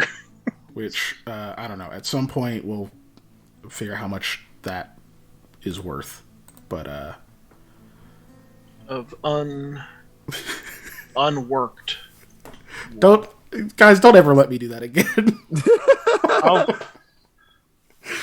It's fine. Because we're probably just gonna spitball how much it's worth if you decide to sell it. Yeah, it'll be pretty easy. Because we know that. I just need to write that down so I don't do that math ever again in my entire life. So, 1 square yard of wool is 12.25 pounds. Which is worth 6 gold. Cool, now we know. Yep. And knowledge is half the battle. I was break now. Knowledge is power, but... You want to do a break? Is that what you said? I guess. Yes, 10:30. Yeah. That makes sense. That's so dumb. Yeah. I'm so sorry, everybody.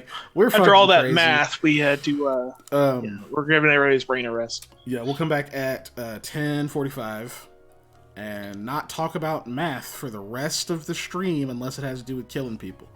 Yay! Yeah, Hopefully killing you didn't people. all bail because we were trying to calculate wool, the weight of wool.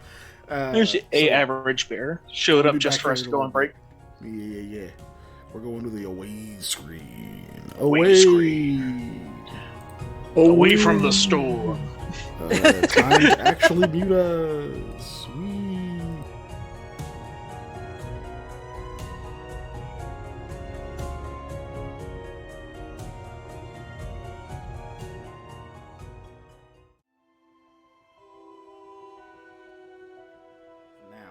Yo, we back.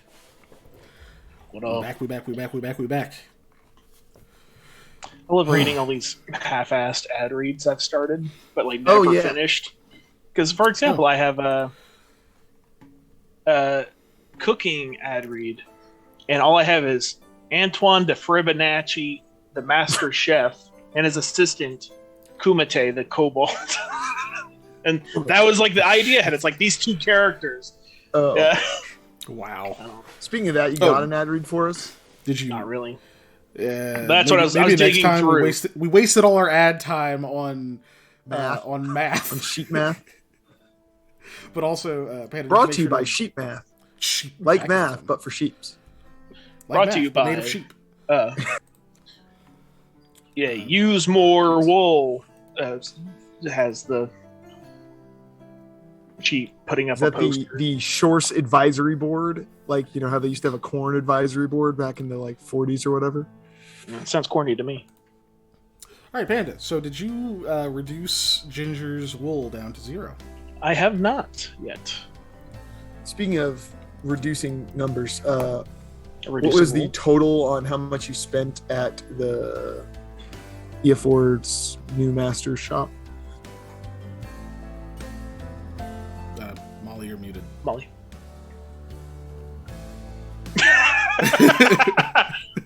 Shit.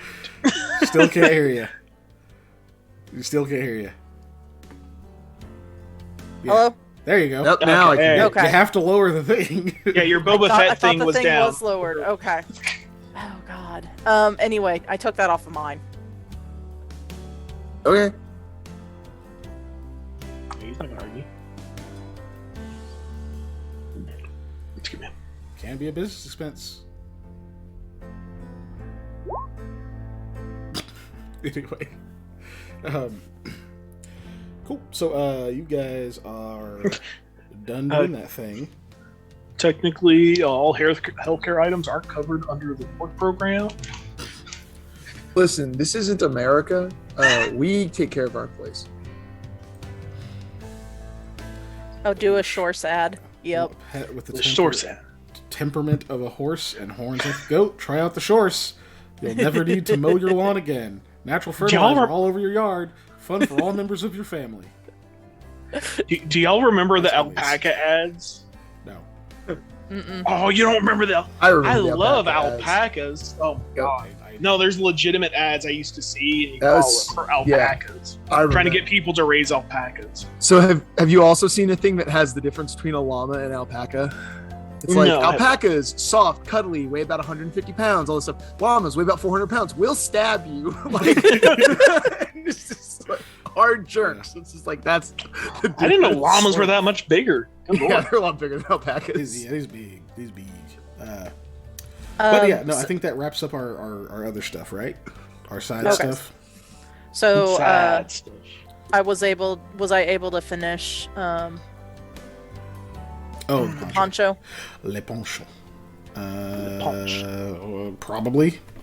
I rolled for it way earlier. Yeah. I actually found a poncho in the gear, so I can. Where the fuck neat. is it? Where'd it go? I had it pulled up for this exact occasion, for just such an occasion. Anyway, poncho. What? Why are you rattling? Don't do that. Fuck you. Wait, what the fuck? I just showed up. It literally was here like 2 fucking seconds ago. Oh, I'm so confused. Well, anyway, it was like 6 silver. And that would be 600, or no, yeah, 6 gold, sorry. God, that scared me. Okay. Which means to craft it is 1/3 of the price. So that's 2 gold pieces to craft it. But that's so 600 or no, sorry, 660 silver pieces. I keep doing that. 60 silver pieces. DC on it would probably just be a 12, and you rolled what, a 21? Yep. Yeah, you'd finish it for sure. You probably finish it a bit early, but just for the sake of brevity, we're just gonna say Yeah, just 1 week. Yeah.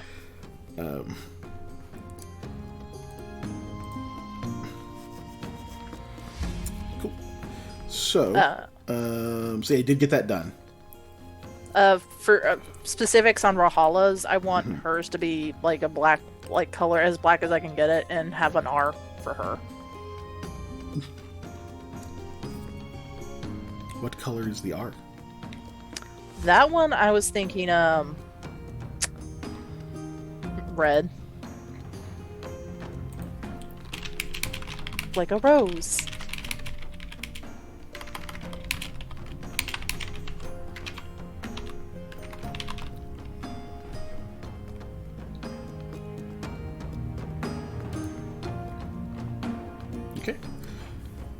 yeah, she thanks you for it. She doesn't have the same Excitedness. all-consuming compulsion to return a gift to you. Then that's fine. But she does thank you. She's very grateful.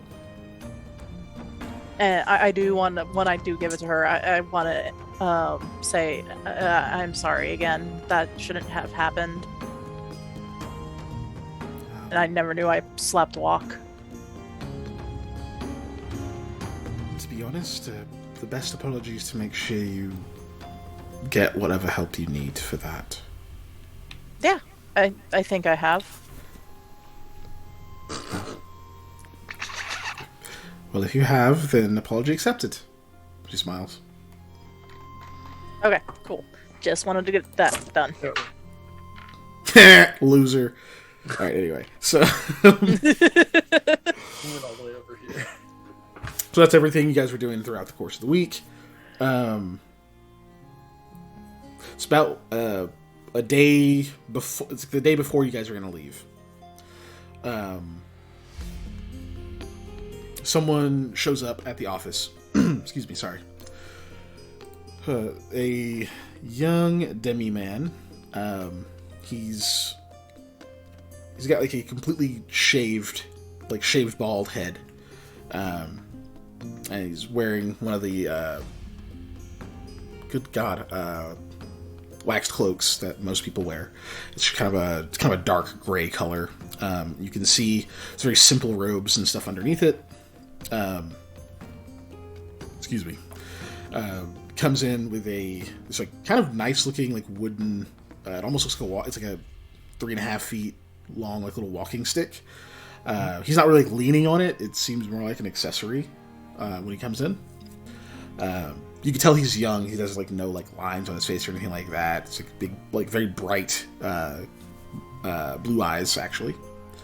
But he walks in and kind of looks around for a moment and says, "This is Aldwin Logistics and Retrieval, right?" Yeah, that's it. How can I help you? Oh, fantastic.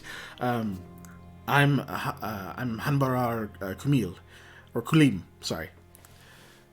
I came here to, does Lamia work here? Yeah. Hold on, she's in the back. Let me get her. I like kind of walk to the back and I like stick my head in and I make sure she's there. And I'm like, Lamia, somebody's here to chat with you, I guess. What? That's weird. Okay, sure. So you come out and he says, there you are. Sorry, we've never met. I'm Hanbarar Kulim, and I work for Visag. Visag Batu, your friend Shand. Yeah. Yeah, he's the one who sent you here. He comes all the way and closes the door. We got word that you worked here and that you all were going to participate in, or we're going to take the job put forth by Mr. Clint. That was our intent, yeah. Fantastic. He sent me to kind of check on you all and make sure that you had a way to get there, and if you need a carriage, I can get one for you. Just wanted me to help out however I could. I've got some funds and things to make sure you get there safely. Just kind of a favor. I guess you two are very friendly, and he wanted to do something to help. Batu really shouldn't have. It's so nice of him. As far as I think Eli, you got a cart, didn't you?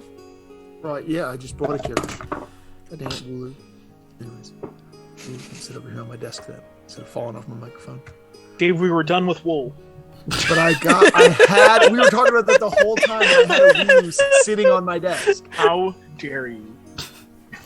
The whole time, sitting on top of a red version. Ellie's still going on about shorts in the chat for our YouTube viewers who won't see this. It is consistent. It's just constant. Yep. Which is why I remembered I looked left is why. Oh wow! I haven't looked at chat. Which is why I brought out the Wooloo. That's a lot. I'm Yeah. I'm gonna copy and paste all this so I can put it in the In your ad reads to do in the future. in the skip. This is all stuff you missed. Oh God, please don't make a comment that big. Right. I'll make 3 comments. But anyway, it says, okay, well that's good. Did you need anything? Supplies or maybe a guide? I don't know how many of you have been that far west, or should I just return and tell them you didn't need anything? I suppose I could do that. Well, if you like to accompany us that way, just to make sure we stay on route, that probably wouldn't be a bad thing, right? I mean, I've never been that far west, so couldn't hurt, I suppose. I have. Just Well, la-dee-da. No. Well, good. Yeah, The more eyes and the more feet that have been that way, the better. I mean, Yeah, it's of not like I course. exactly. If there's room, I'd be glad to accompany you. I do also have my own horse, though. Those I traveled here with, were going one way, so it would be nice to have some company on the way back. Makes sense to me. Okay, and I can tell you more about the Spirit's Path also. Well, that's good. We don't have know that a lot direction. about that, do we? Not really. So, any information would be appreciated for sure. Then we'll save that for the road. That way we have plenty to talk about. Perfect. Thank you. You're very welcome. I suppose I'll meet you in the morning. I assume you're leaving, so that we get there on time. Yeah. Excellent. He bows and starts heading out. Closes the door. Yep. It sounds That was lot a like perfect sound, yeah. Hey, Patrick, could you spell his name just so I know how awfully I typed it? Give me.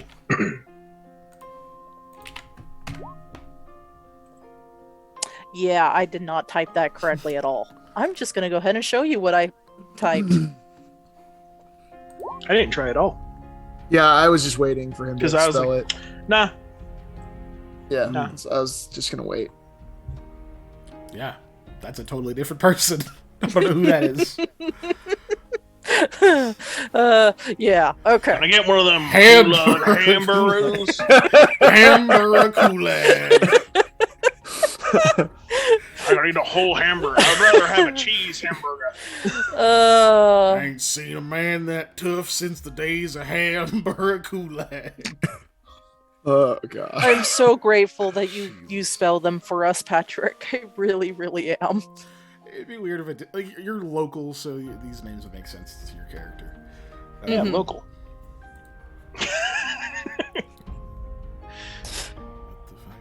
I don't know. That's gonna be my reasoning. Is I'm not for the launch. I don't remember any of these weird. Well, no. Hulu names. One of you is local. I didn't say Yes. all of you. Yeah. So anyway, you guys pass the next day, Mhm. get all your stuff together. Hattie is upset that everyone's not yelling at you for excluding her from the trip, Eli, but she wishes you all well, and we'll hand over the pastries to Varbrong, and wishes him some safe travels. He actually looks quite touched that she's just handing him this big thing of like food. Like when she like holds it up to him, like, "This is for you." He kind of looks at everybody else like, "Oh, she must be trying to hand it to someone else, but I'm too wide." But she's just like staring at him. She goes, "Do you not like pastries?" "Oh, is it for me or for everyone?" "No, they're for you. Everyone else has plenty of them." "Thank you, Hadland." Just grins, hands them to him. Just, I hope you get where you're trying to go, and then it's wonderful, and you meet some family and all sorts of stuff. Yeah, family. Thank you. Well, eat one. I was going to eat them on the road. I want to see your face. So he eats one of the pastries and she's nodding. It's good. I've never been commanded to eat. So that's a good. That's Well, because you haven't spent enough time with Hadley. Can I do a sense motive on his family Sure. to see if like While he's 'cause sense he motivating, seemed I a just have little quick random question. on that? So Wasn't the baker we got this from an Avar bakery? Mm-hmm. Okay, Yeah. so is there anything like obviously Avarok or half Avar, half Rakak? Is there anything that he would like that extra because it's Avar? Probably. Or weird? Or, yeah, I don't know. Yeah, you could assume that maybe, if he really got to experience that side of things, then there'd be some stuff in there he would like more. But Yeah. you kind of get the feeling he probably just hasn't really gotten to eat pastries. Yeah. Since 22, yeah. Sam, you get the sense from him that he's not fond of his family, or they're not fond of him, or both. okay. It's just, either way, not a good relationship. But he doesn't want to be rude, so. He kind of just eats another one. It's just, these are very good, and thank you. I hope you have a nice day. And he like awkwardly rushes over to the to get into the wagon. I'll intercept Hadlin to help deflect that the escape. Hattie, is there any kind of a souvenir you want when we go there? Like I'll pick something up for it. Like if you have something in mind. I really like basically all souvenirs. So if they have like a really cool animal that you can bring, that would be cool. Like an actual animal or like a stuffed animal? Either one. Okay. Both. So like a pet, I think would be really cool. But if you can't, or if that's a hassle or something, then like a stuffed one would be cool, or like a weapon would be really neat. Okay, gotcha. In my head, I'm like, am I gonna have to now? Hattie, an animal is a large responsibility.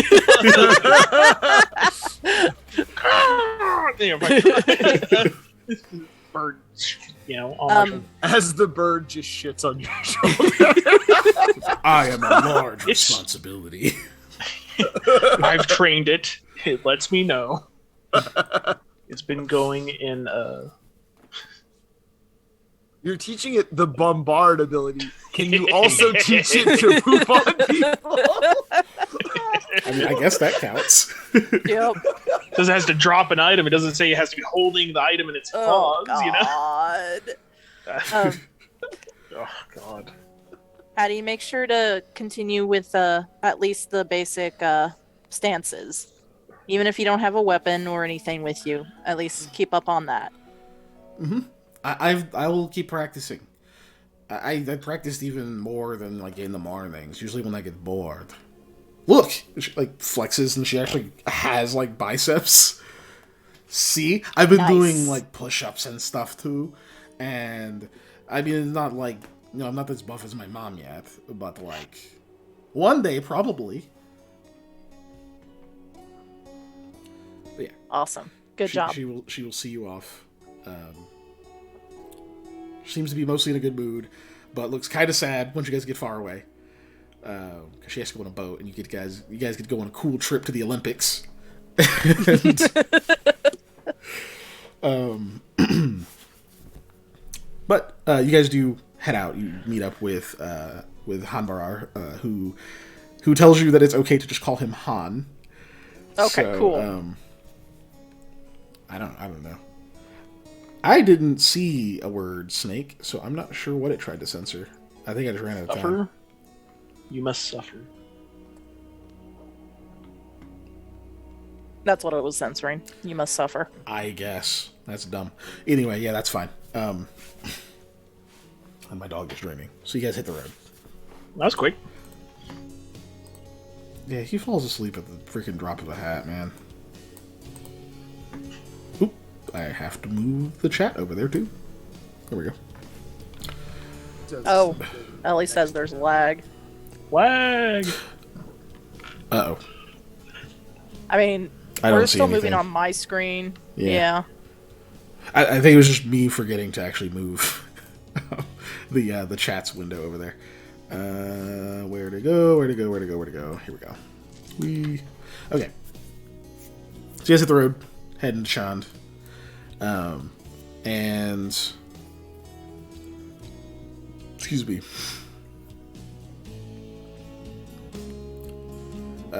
Snake Automod is a bot. I don't know if you have a lot of experience with bots. They're like not people, so Yeah. you can't like reason with them. It's just gonna do it's just like, dude, I'm just doing my job. You said something weird and threatening, and I was like, is this okay? And they were like, yeah, it's fine. It's less human than that, what I just did. Mm-hmm. But anyway. So Let us go. but it might have it out for you. So you guys head out. I for Han. one more new robot overloads. Yeah. I mean, you don't really have a choice, do you? But Han actually does seem fairly excited to be traveling with people. He mentions that the people he traveled with before were, he says it politely, but basically humorless and not really wanting to talk to him.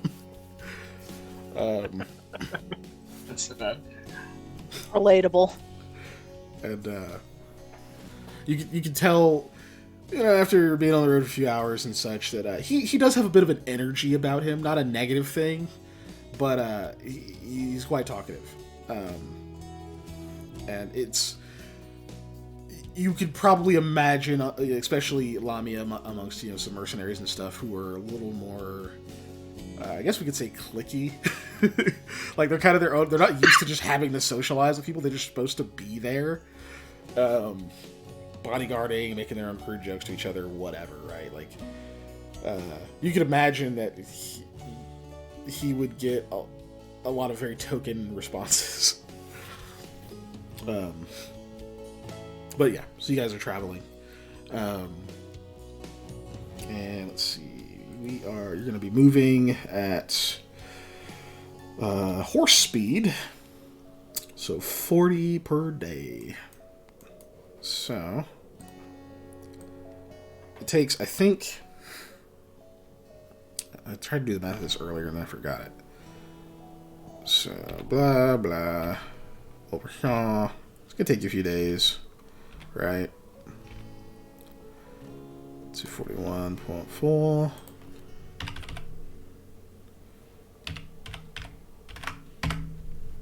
Takes you back 6 days to get there.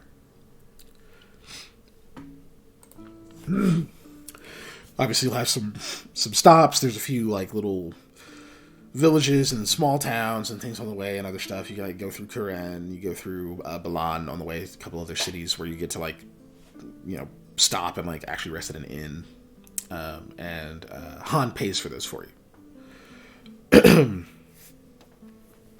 But that is not what I meant to do. Along the way, you do find out a few things about him.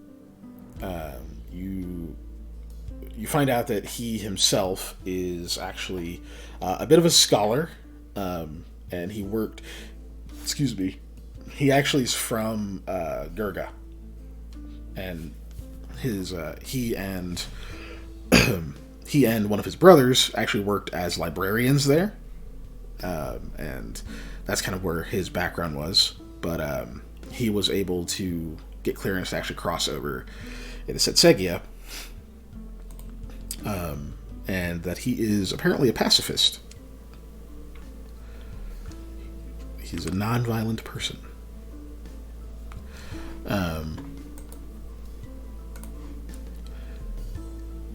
Just so that I'm not taking over here, does anyone ask him any particular questions or anything?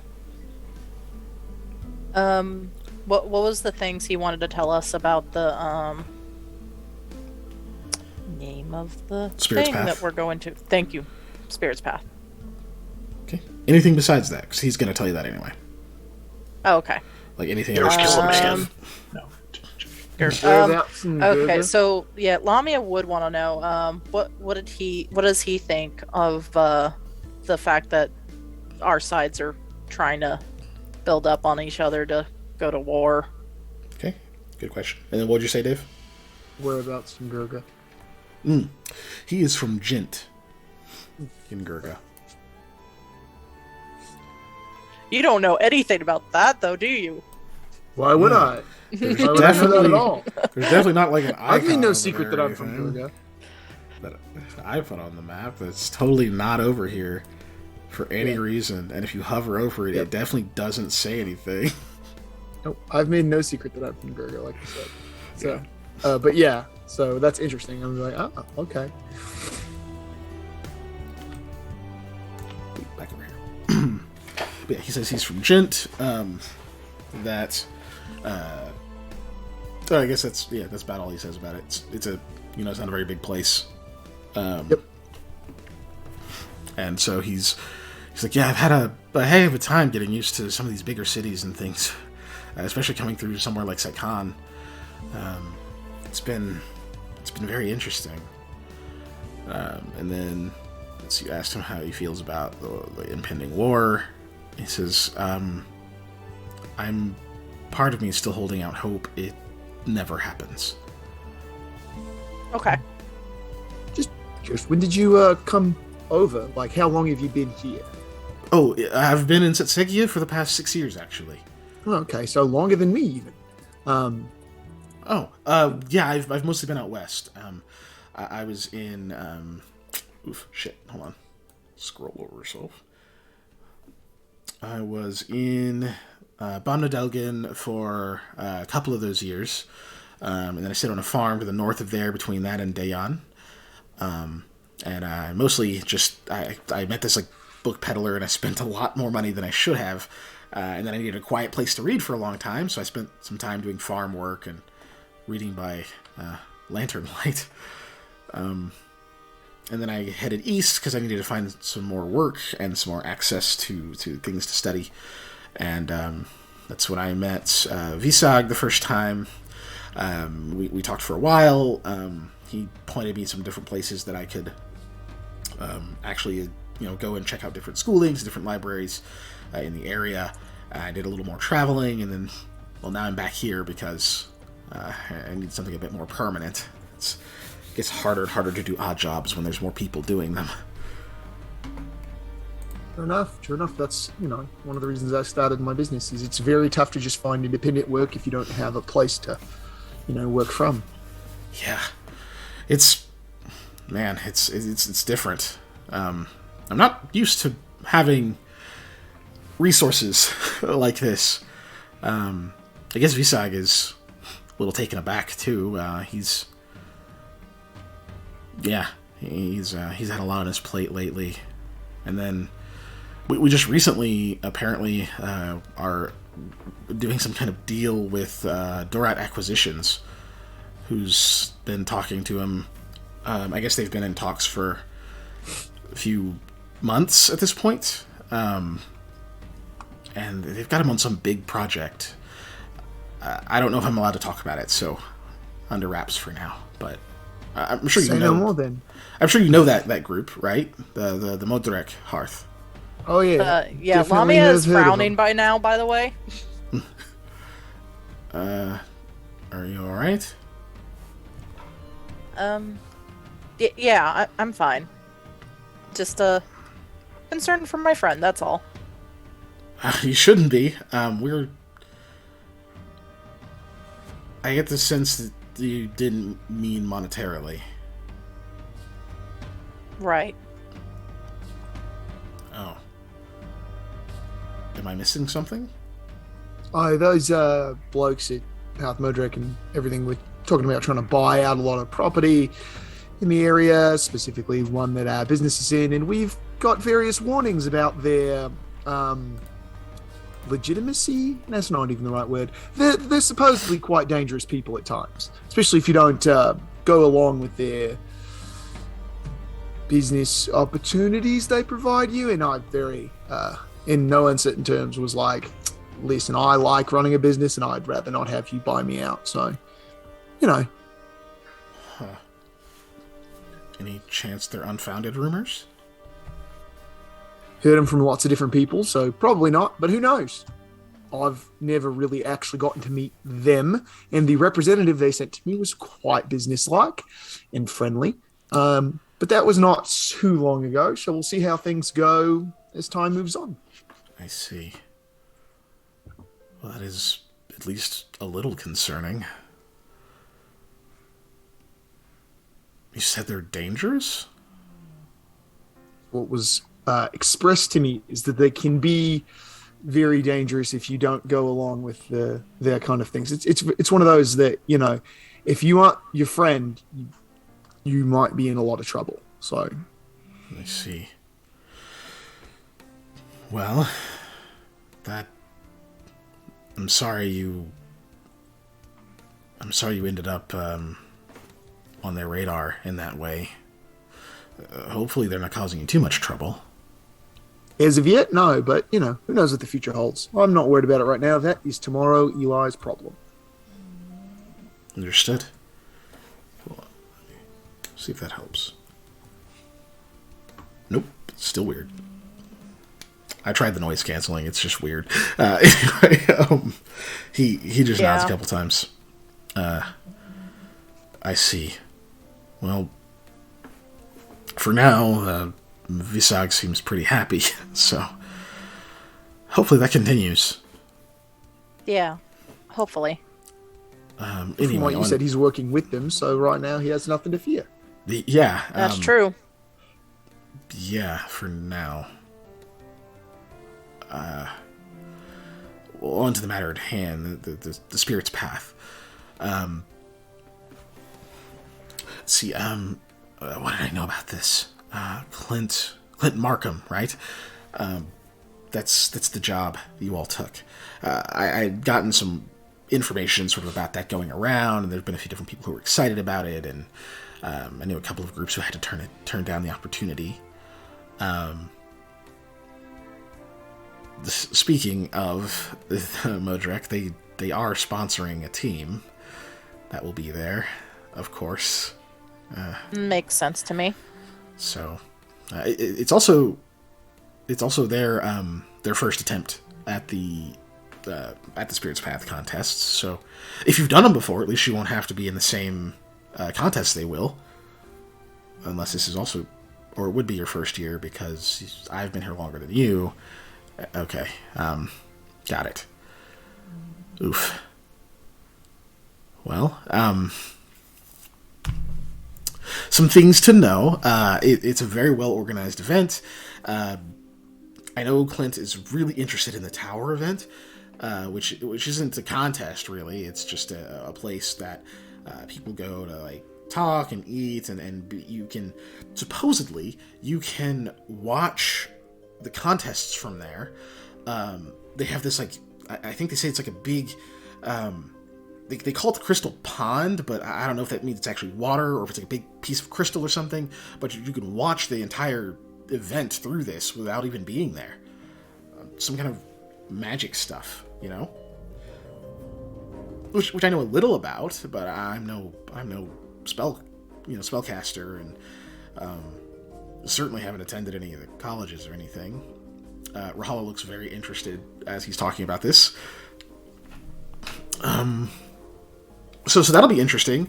Obviously, your whole team can't go with you, but usually they're allowed to, like, bring, one or two members of it to kind of talk and chit-chat and do things, depending on what's going on. But between contests, of course. So I know Clint's really interested in that. Which one of you is probably going to attend it most of the... Do I really have to ask? He's looking at you, Eli. It's the get-up. I guess that makes it obvious. Yeah, I just kind of like do the like this thing. Just like, yeah. I'm assuming you know at least a little about the games. I mean, we know the bare basics of what they pertain to, I suppose, and a little bit about how some of them are run, but not, anything beyond the I was about to say elevator pitch. Not anything beyond the basic info packet style of description. So the thing you probably know the least about is the star. Right, that's the new one, isn't it? Or one of the new ones. They added 2 new ones this year. So new in this case would be a subjective term. I'm a bit of a historian, and there used to be a star event, actually. There's some evidence that the reason that it was discontinued a long time ago, we're talking about 200 years ago, that the reason it was discontinued was actually because one of the winners went on eventually to Gomorhangel, where the big thing happened in Sitsegia, where a lot of people died. And even before that, they'd soured their reputation a bit. They were I don't remember their name, and I don't have all of my notes with me, unfortunately. I'll be happy to tell you more once we reach the estate. But I didn't commit the name to memory, but they soured their reputation by changing a lot of their different beliefs. Supposedly they abandoned their Amidraba. They became something of a cultist. Harley, buddy, good lord. So, he's so loud. Buddy. Like I've been noticing boy. it, but The poor boy. get him some Claritin Clear so he can breathe. I was sitting here just like... Was that just for eyes? I don't know. That's why I turned on my noise canceling earlier, and I was like, it's not going to help with the microphone. So, anyway, I can't stop him. He says, he became something of a cultist, worshipping Kalak Ral, the god of decay and predator animals, and sort of you could consider the darker sides of nature, which is not illegal or even really frowned upon, but to exclusively do so, people that delve that deeply oftentimes become anti-society in many ways. They tend to want to destroy mortal-made structures and that type of thing, and send things back into unclaimed wilderness, which is the domain of Kalakral. And while they were a powerful shaman who was gone to for wisdom, healing, and many different miracles of the age, they were feared more than respected. And as it was their event, it fell out of favor. People weren't sure if maybe the trial they had gone through had pushed them over the edge, or if they had always had this in them, and so it's been sort of stained ever since. Obviously that was a long time ago, and I don't really know why they've decided to bring it back this year, but I'm kind of excited to see it. Well, that's interesting. I didn't know any of that. Can I make a hop seats across from one side of the carriage to sit next to you, and you're like, that's interesting. He's like, yeah, it is, but you can ask what you're gonna ask. Can I make a knowledge religion to see how much I know about that specific deity? About Kalagral? Yeah, sure. Yeah. If you're trained, you may roll it. I am indeed. You know me. I'm a skill monkey. Okay. Where's the pop-up deal? I'm gonna have to refresh more because it's not. I just clicked and it's not trying to roll. So yeah, let me refresh. This will be my first year actually going to this festival. Oh yeah. Honestly, it's mine too. I usually just got to experience it secondhand, stories and the like. Good number of storytellers and bards and such go. Anyone of Raleigh descent, I'm sure, would have a field day out there, adding it to their story. I imagine. I think they need to add like a growing competition for like who can grow the biggest dusk melon. We used to have those down in Delange. Not dusk melons, but crops. I think I've seen some of those in different places, though. Not really fit for the 2 weeks that the tournament or the contests happen in, right? Yeah. Just throwing in something to the conversation. There it goes. Roll. If Fine. roll. The field time. Talk about crops. Yeah, you know him to be correct about Kalukral, the Lord of Loam, or also known as the Elder King. Let's see, you get a little bit. Not quite Because 15. I've read the entire entry on Kalukral, but I Of don't course. think Eli knows that much. I would say you kind of know the basics there. Like if you're looking for like stuff on the page, you would know probably down through.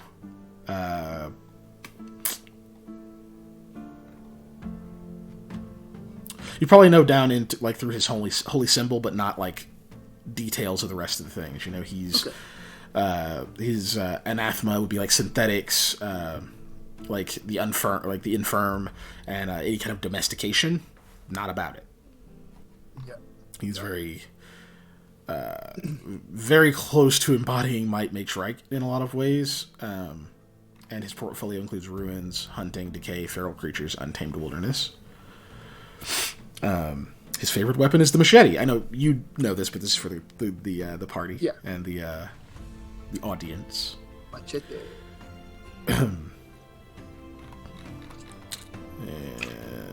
Yeah, he evil. He's neutral evil as a deity. He's not even the fun kind of evil. Boo. Excuse me. Right, I'm gonna see if I can get a. Hold on. Nah, I'll just leave it for now. One day I'll share the art and which pages for one's all these the things. fun kind of evil? I'm assuming you mean chaotic evil, but Yeah. okay. Lawful evil could be fun too. in theory. I think I'm pretty fun. Not me, a person, but Red, my other character, who is lawful evil. Sorry. But I don't consider myself lawful evil. Just to be clear, everyone listening. you know some more details than just common knowledge, right? Okay, yeah, cool.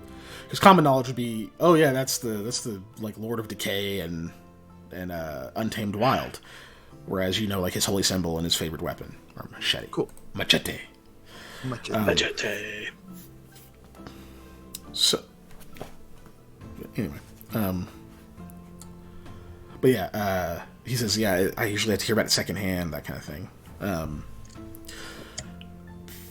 It's supposedly pretty big event. Like even if you're not at the tower and stuff, like there's certain places you can go to get like updates on everything, and there's like a lot of vendors and things around some of the areas, and the places where most of the events end are observed. They're in an arena of sorts. Like for example, the spear contest. Its finals will take place in the Bayan Stadium with like an actual crowd of people and things around, other than just the small ones that you might see in the others. Assuming you make it that far, of course, which I'm sure you will. Well, pride is the enemy of overconfidence, so... wait, no. Damn it. In my head, I had it switched to something else. Pride comes before the fall? Something like that, but... Right before beauty. Thank you, Samuel. Yeah, I don't think that's it, but you know what? Good enough. I'm just excited to go have a nice, hopefully fun, not incredibly dangerous time at this. He looks. He makes a face when you say not incredibly dangerous. Historically, there is some danger involved. They've done a very good job of mitigating a lot of it. For example, you're not allowed to kill your opponents in the combat contest anymore. Sorry, Ellie literally posted "Totes wholesome fun, no stabbing" at the same time where you just said that. So, I mean, they're stabbing, just not killing. You know, it's different. No, so it's been modernized a bit, at least in that. And of course, if you know anything about history, you know people were not happy when that change initially was put into effect, but it grew on them because they got to grow up. Right, I was gonna say people tend to not like change initially, but then when everybody lives through the change, they take a little bit more kindly to it. Yeah. What happens if you do accidentally kill someone? Accidents happen, but those are accidents. Is it like a disqualification or? like a peer No, review? I think if it's ruled an accident, then you remain in the contest and hopefully go on to win and make peace with the fact that you murdered someone. Hopefully. I mean, accidental, not murder. There's a difference between intent. cold-blooded and yeah. Yeah, that is true. When thinking cerebrally, but for many who've done accidental killings, that logic is very difficult to come to. I would imagine so. So I guess just be a little extra careful, though I don't think there's been a death reported for several years. You even use specialized wasters that mitigate some of the kinetic force generated. And yeah, there's a lot more safety precautions, especially now that we have more people practiced in being able to enact miracles and like arcane spells and the like. So Wasters, I don't know, like wooden weapons, practice weapons, Oh. Things. so we don't get to use our own. No, your own are likely lethal. Well, yeah. They want to avoid the lethal part, Samuel. Yeah, it's meant to be a So contest you think of they skill. got one of? As I unsheathe the Falcata Magnum, you think they got a one of these laying around? You know? No, but they can make one, of course. We're One in time a, to get used to. I'm just gonna be like, we're in an enclosed space. Can you put that away? I'm writing. Yes, but we're in an enclosed space. If you drop that and it goes through the roof, that's a heavy thing. And you definitely don't want to hit Varbrong.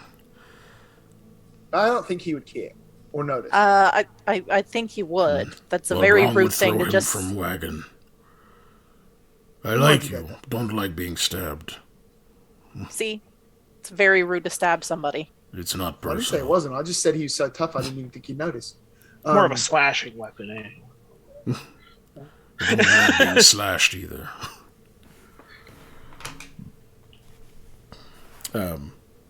He goes on to we'll say he drones on a little bit, like he just kind of gets excited about little weird details that we're not going to RP through. But Okay. He eventually does go, the thing, there was another thing I meant to say about the star contest, how it used to work. They used to do this thing where they had these like old like ruins and things like in a certain area, and you kind of had to go and like capture them and hold them from other people. That's how you sort of score points.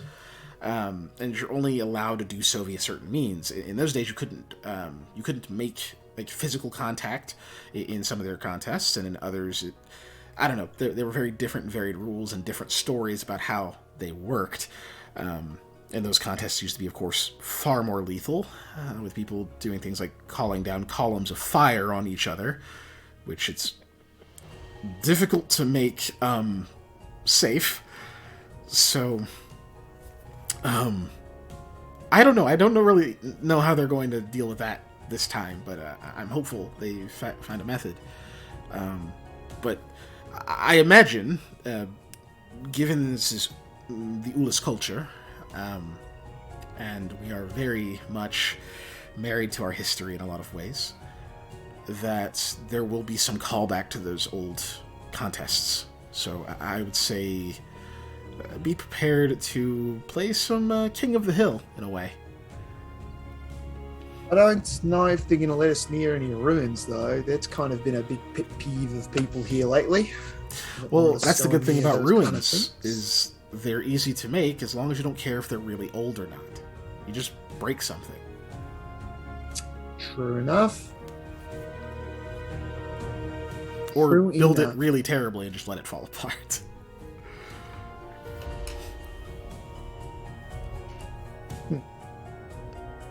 Just a guess. Though I don't know where it's going to take place. So, guess we'll find out.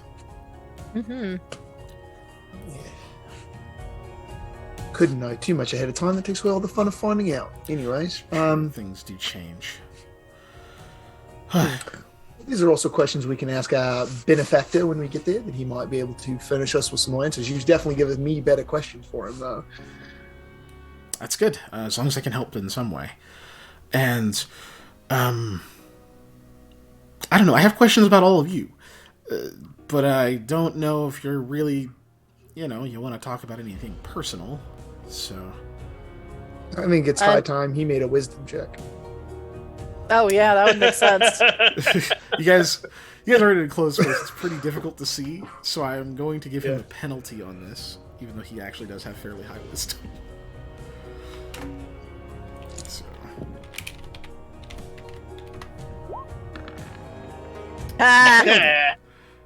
He failed it, so he's been way too distracted and excited to just get to yammer on at people about stuff and history. He hasn't noticed it. Lamia will answer and say, well, it just depends on what kind of question you're asking.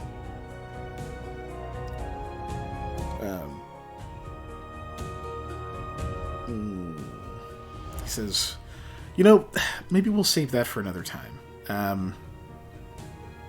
I don't know, I just don't like asking people a lot of personal questions when I first met them.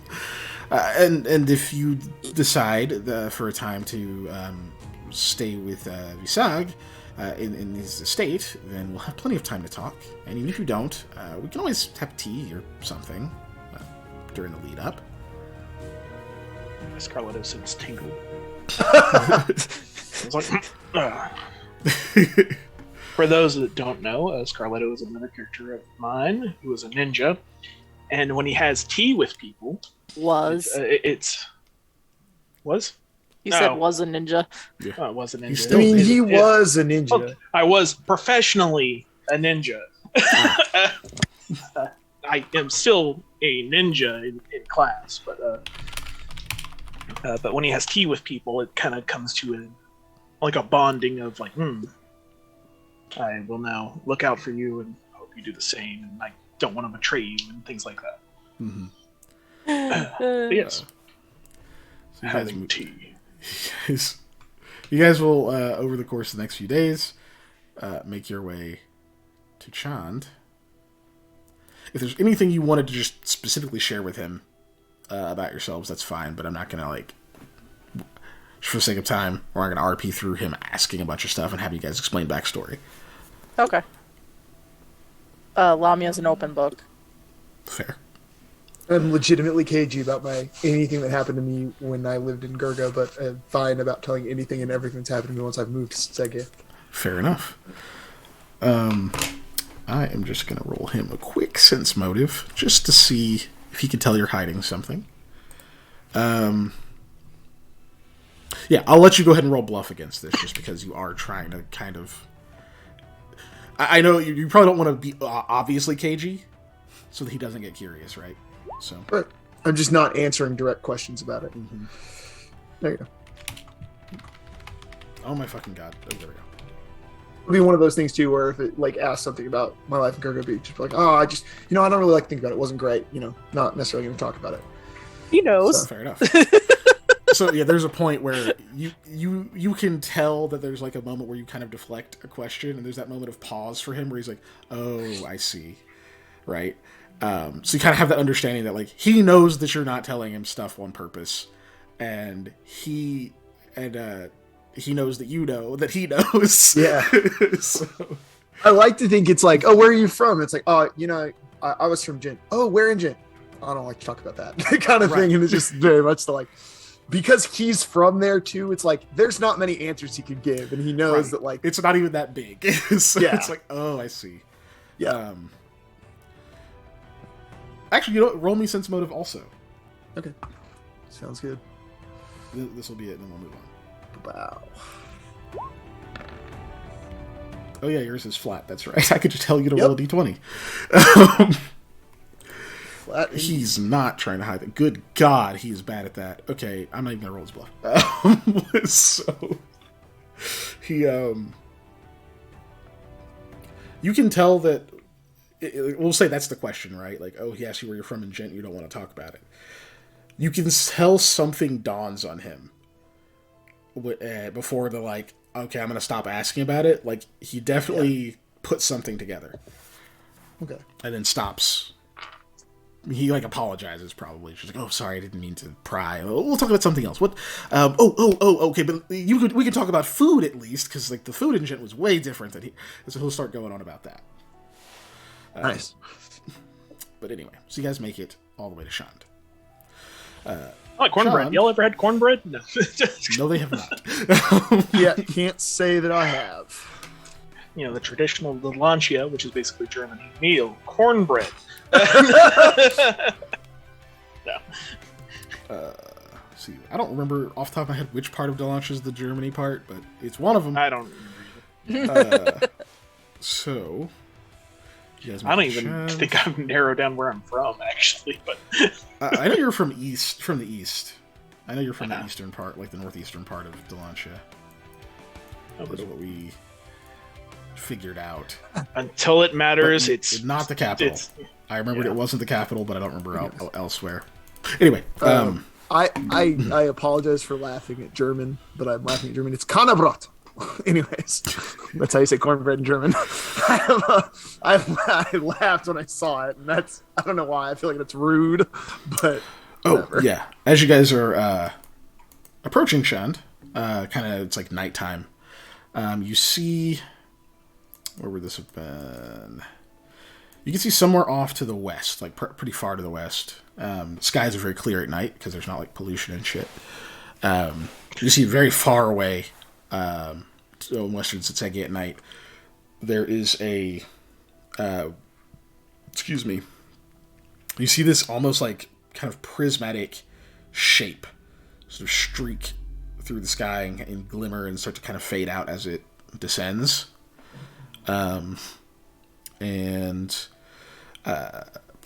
Han looks like he spots it. He's like, oh hell, a starfall. Somebody just got rich. Lamia, you know what those are, and I would say, yeah, Eli, you've probably heard of it. You've never seen one. Yeah. You've heard of these. There are starfall events that happen, which have happened since the end of the Starken Night.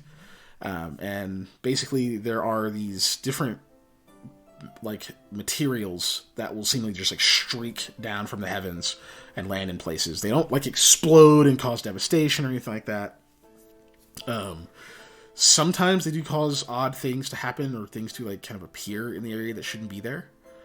But they always leave this like very valuable material. It tends to turn like, several feet in diameter around it.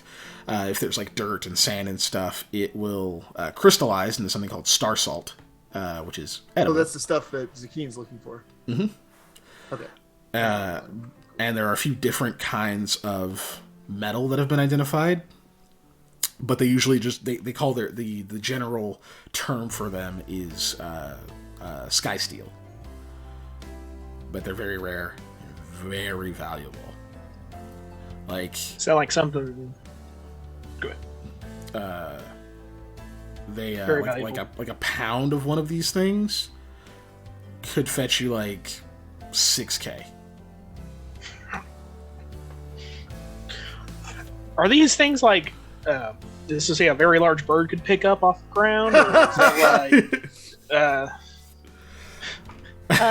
You're right. Someone did probably get pretty rich. Regardless, I've always found them pretty to look at whenever it happens. If you're ever close to them, that light refracts off the rain, and you get this really interesting sort of like rainbow effect in the whole area. As for a bird, maybe it kind of depends on how big a piece it was. They're normally not very big, but I can tell you right now, there's a bunch of armed people already mounting up to go after that, and they're probably a lot closer than we are. Those are dangerous finds. nods at or shakes his head? People Oh, do you're crazy things for that amount of wealth in one place. That's I mean, kinda the sad. metal alone is worth a lot, and then the star salt's worth a lot, and whatever else may appear in the area is worth a lot. It's a lot of money. It's just very dangerous. Anyway, you guys arrive in Shand, just a walled city. Let's see. Lamia and Sam, you have both passed through here. Lamia, you spent a little bit more time here than Sam did because you were here for a little bit. Watch her backstory if you want to know more. But you were here for a bit. They're on YouTube. They are on YouTube. And when you guys enter this place, Eli, you thought Saikan was like Saikan is a big city, right? Right. Shand makes Saikan look kind of tiny. It's got a little over twice the population, and it's just much bigger, much more populated. There's even large sections of it when you're kind of in the more urban spaces where the little awnings and things will like connect to other buildings to make this large canopy. And you can see that there's mechanisms where they can open the canopy like shutters to like let in sunlight and other things. And they're thick enough obviously to stop the rain and whatnot, and it all runs off. But it's still like when there's sun, it still shines through it somewhat. But they can open them up whenever the rare clear day happens, or if for whatever reason they decide to. But there's these large swaths of the city that are just actually dry, which is weird in Setsegia to just have like dry land in like the middle of just a place. But yeah, this place is much different.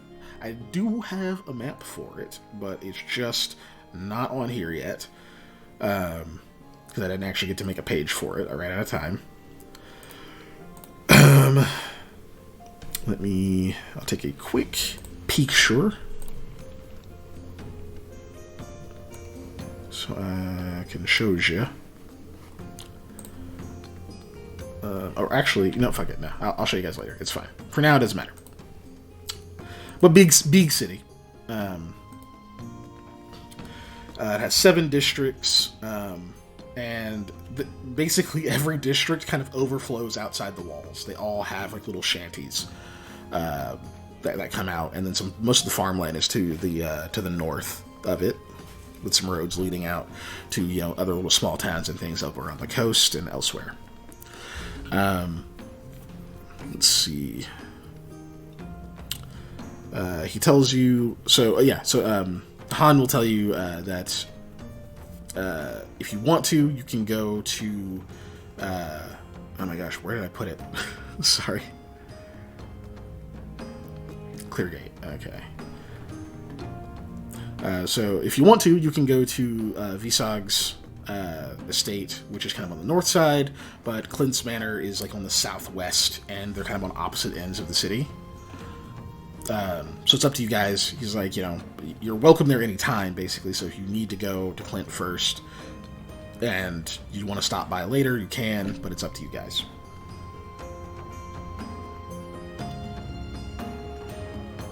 I think we probably drop by Clint's house, let him know we're here, especially since he's paying us to come, obviously, and stuff like that. So we take care of that obligation first, but then we might stop by later, especially depending on how our sleeping situation shakes out. Of course, yeah, sounds fine. Since you don't know the city very well, why don't I swing by sometime tomorrow evening, maybe?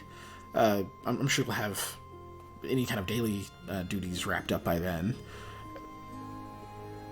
I can bring you all to dinner or something. Maybe Visag will come. Yeah, that sounds fantastic. I'd love someone to show me around. Obviously, no idea where anything is in this place. Okay, and then if it's a bad time, just say so, and it'll be fine.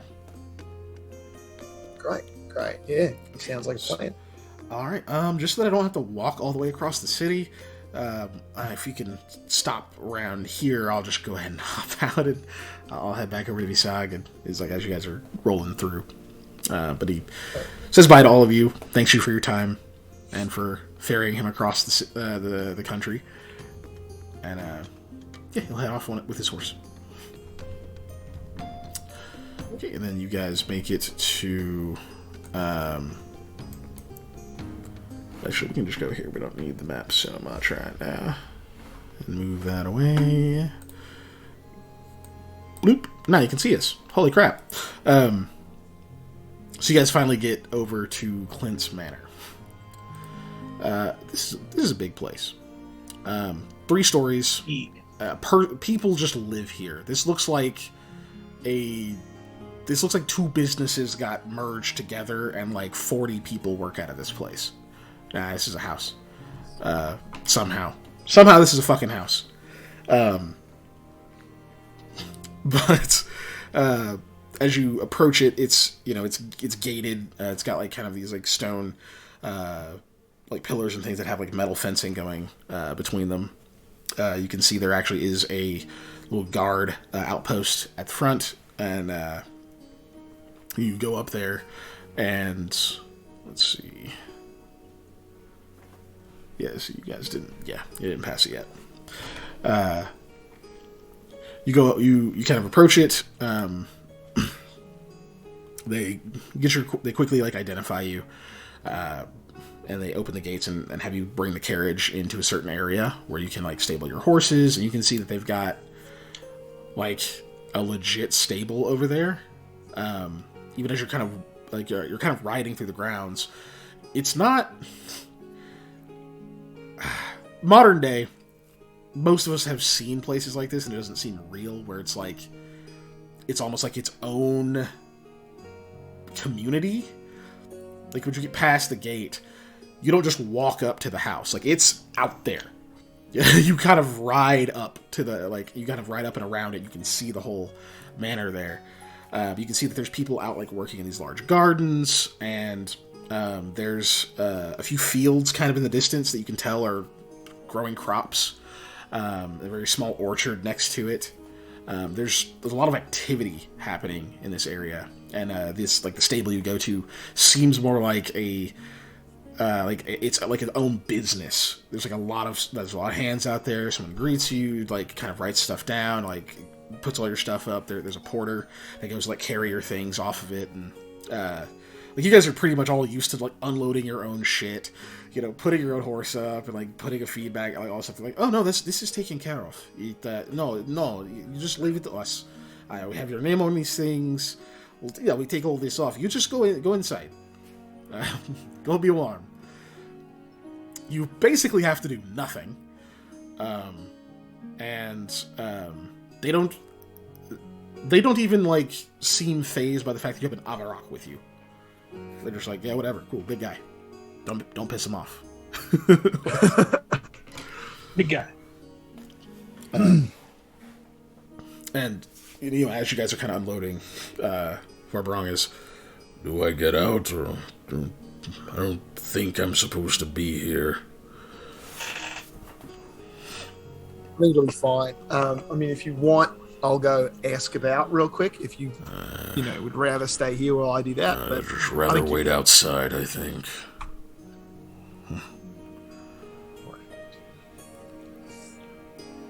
You can. Wait in the wagon for now and finish my pastries. Yeah, you ate. You finish your food. I'm gonna go He looks chat with very uncomfortable. them and see where they're putting us up. So that way, if you don't have to get out, if they're not putting us up here, that way you don't have to get in and out. Do you want anyone to stay with you? No. Okay. Still isn't looking at you. No. I am used to being alone. It's fine. And plus, there's The emotions that all the porters and stuff moving stuff around. there's people.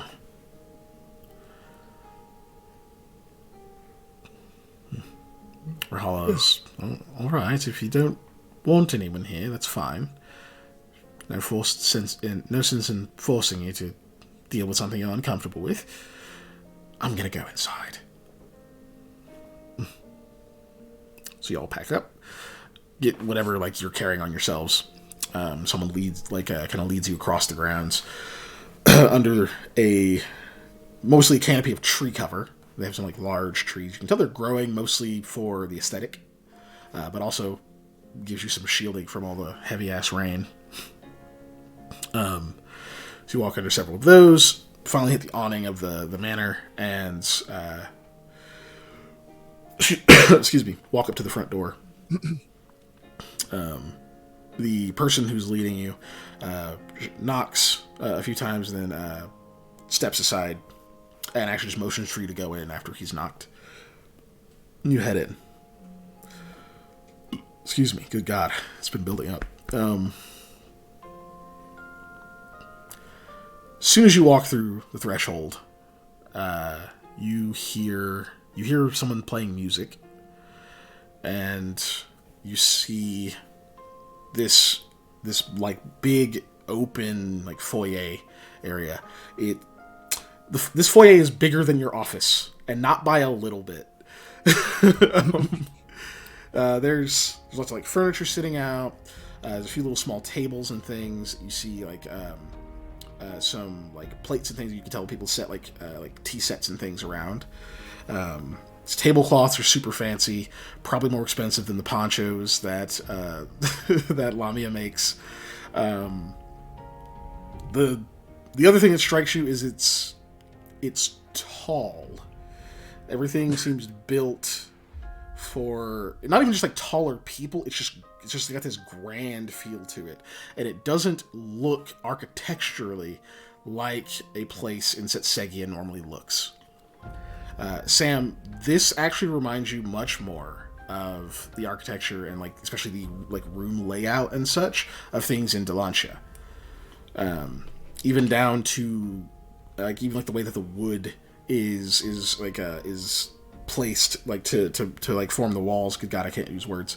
Down to some of the wallpaper looks more Delancian style. They have a full carpet rather than just rugs, which is not really common here. There is a rug, of course, when you walk in to wipe your feet, but someone takes your boots. There's a big ass rack for shoes and big coat racks and things like that. But it looks very different than most of the places you've been. You can hear kind of in the distance someone playing an instrument. Sounds like probably a lute or a lyre. I'm going to ask this question for Panda. Does it have big vaulted ceilings in the open areas that look similar to how a church is made? Because he loves. I'm already a red. No. Not this room, no. I was thinking Oh, no. weird southern mansion, in is what I was thinking was The foray probably is more close to that kind of southern royalty sort of, yeah, or it's very cozy, even though it's big. Makes sense. Warm colors, that kind of thing. ooh-wee. Also, because there's a line in the book that just it repeatedly happens in the distance. A clavier is playing. Anytime somebody says in the distance an instrument is playing, that is automatically what I expect them to say. And when you said lyre or whatever, I was like, that's not a clavier. But you hear all that. You can smell something is cooking. Something very hearty. It's got some kind of.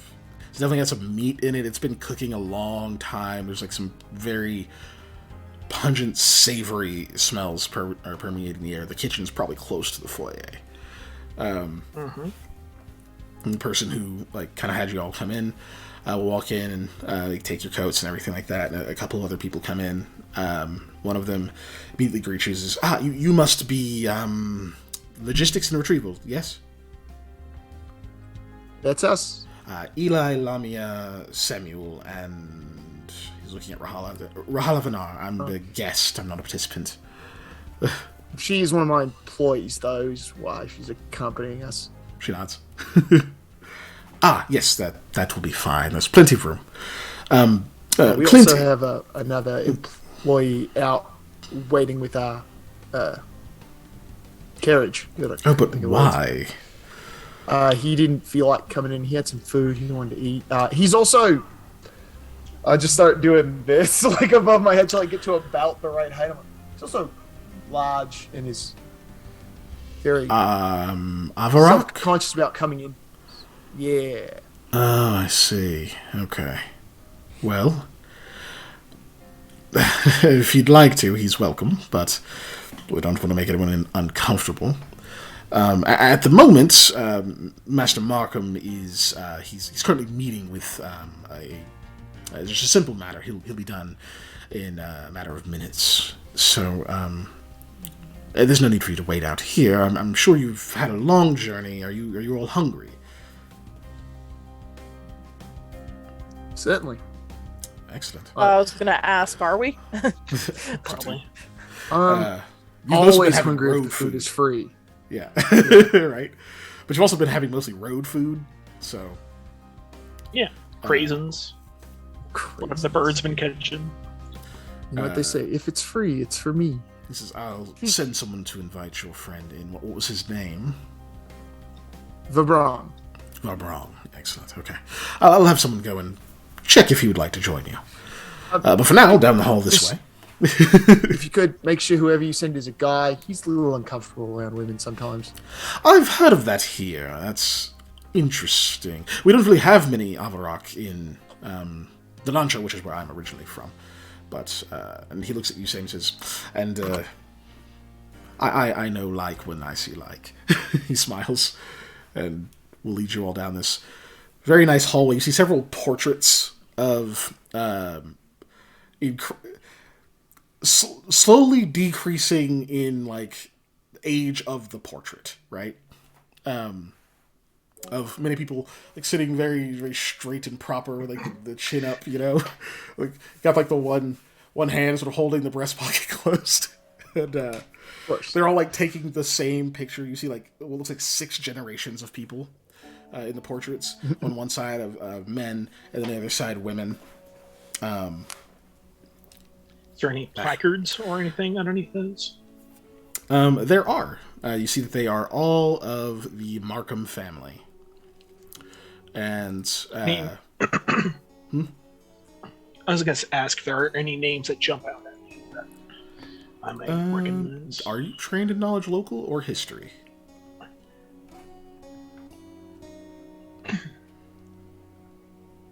No.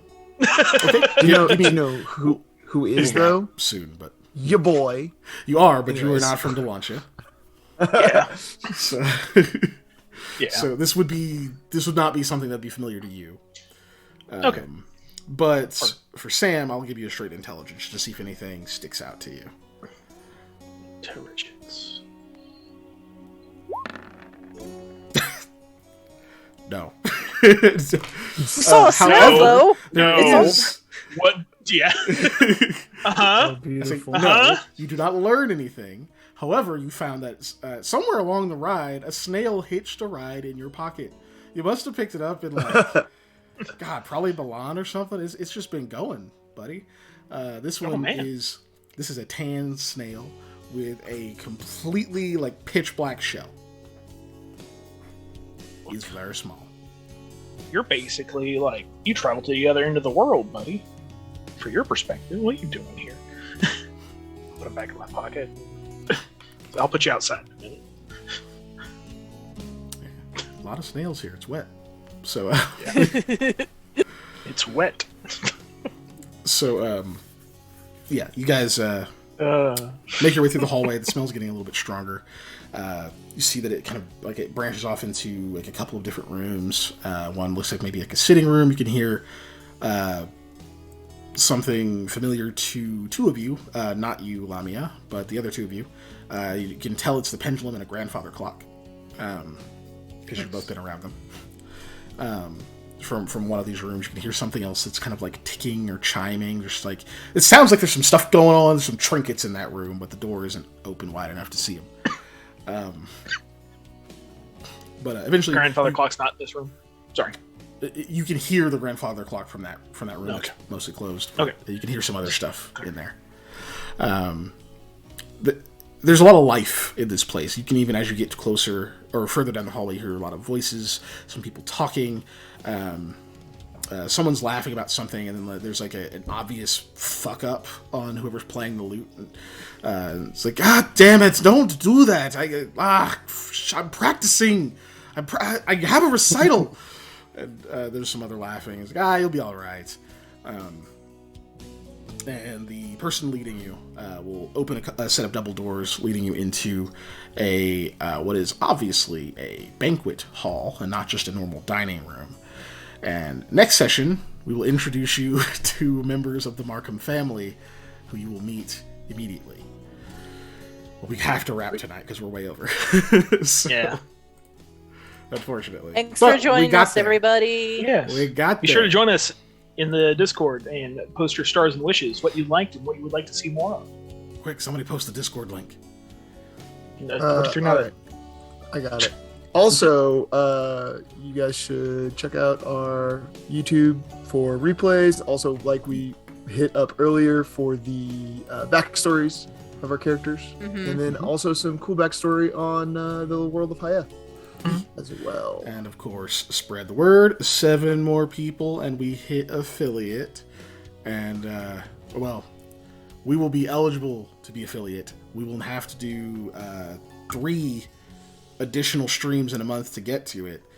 And one of those, I know for a fact you guys want to see. A very, like a one-shot kind of thing. For a fact, Average Bear and Ellie, looking at you specifically for reasons. You guys would definitely want us. I'm No not sure more what they're hints. talking about. Yeah, but for the other things, we'll take a poll, because we could do, I don't know, conversations. We could do more game design stuff. We could do, I have painting I can do. Yeah. We can do lots of things. We could do something real silly like rotating DM. Yeah. Which would be fun. We could do more- and chaos. You know, games, like silly You can fun give me a games. break and make one of them run a session, and I get to be a player. We could. I We could do all these things, in fact. We could do lots. Yeah. I was thinking about putting a poll in. If I to, could figure We out could even do a boat. how to do it, I could do art. Yeah. Yeah. we'll I'm figure it about out to have a once we get there. whole bunch of new models coming in, so I can paint those. We're on so screen. close. Just get people to just give. I don't care if they watch. Just have Also, them follow. It's free. names- it's fucking names for bird. free.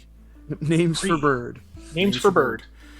I'm not I making have a a whole couple written channel down. called Names for Bird, but I was thinking, well, You know what, once I we will. get a couple, I'll put up a poll. Put them in the discussion. I'll go to We'll the see exit what screen here. goes. Oh yeah, Exit that'd be screen. smart. Also, you know, They we've can still got hear us. Facebook, Twitter, Instagram, all those things. Yeah. Should I make a channel called Names for Bird? I feel like that's a lot. No, no, I'll we'll do it. just No. It's fine. I'm doing it now. It's almost done. Just for fun. Yeah. I'll throw Names for down a bird. couple that I have that might be translations in German. It's hard to put those on there because it's like. I mean, like I the was saying, first like- name that comes to my head is like Bravo. Uh, Yeah, Johnny yeah. Bravo or Yeah, I that's mean, that's exactly what I think of whenever anyone says Bravo. Johnny Bravo. Brother 6 going dark. Bring. Anyway, thank you again, guys. yeah. Have a wonderful Yeah. night. Raid. Who we raid? Raid. Shadow Legends. Raid, no Shadow Legends. Raid. Sponsor us. You sponsor everybody. We could raid Blue's Tactical got Tortoise 41. playing Dark Tide. How many folks? 19. Ooh, what are they? Tactical Tortoise TV Good God, tactical. playing Dark Tide. Tois. There they are. Yeah, let's do it. Let's raid. Wait. A fact. I'll take a one shot right to the face. Wait, says a average bear. Yeah. Wait. Wait. Start raid. Those idiots. They didn't expect you to start the raid right then. Oh wait, it hasn't happened yet. Still got 2 seconds. 2 seconds. That's enough time to explain in detail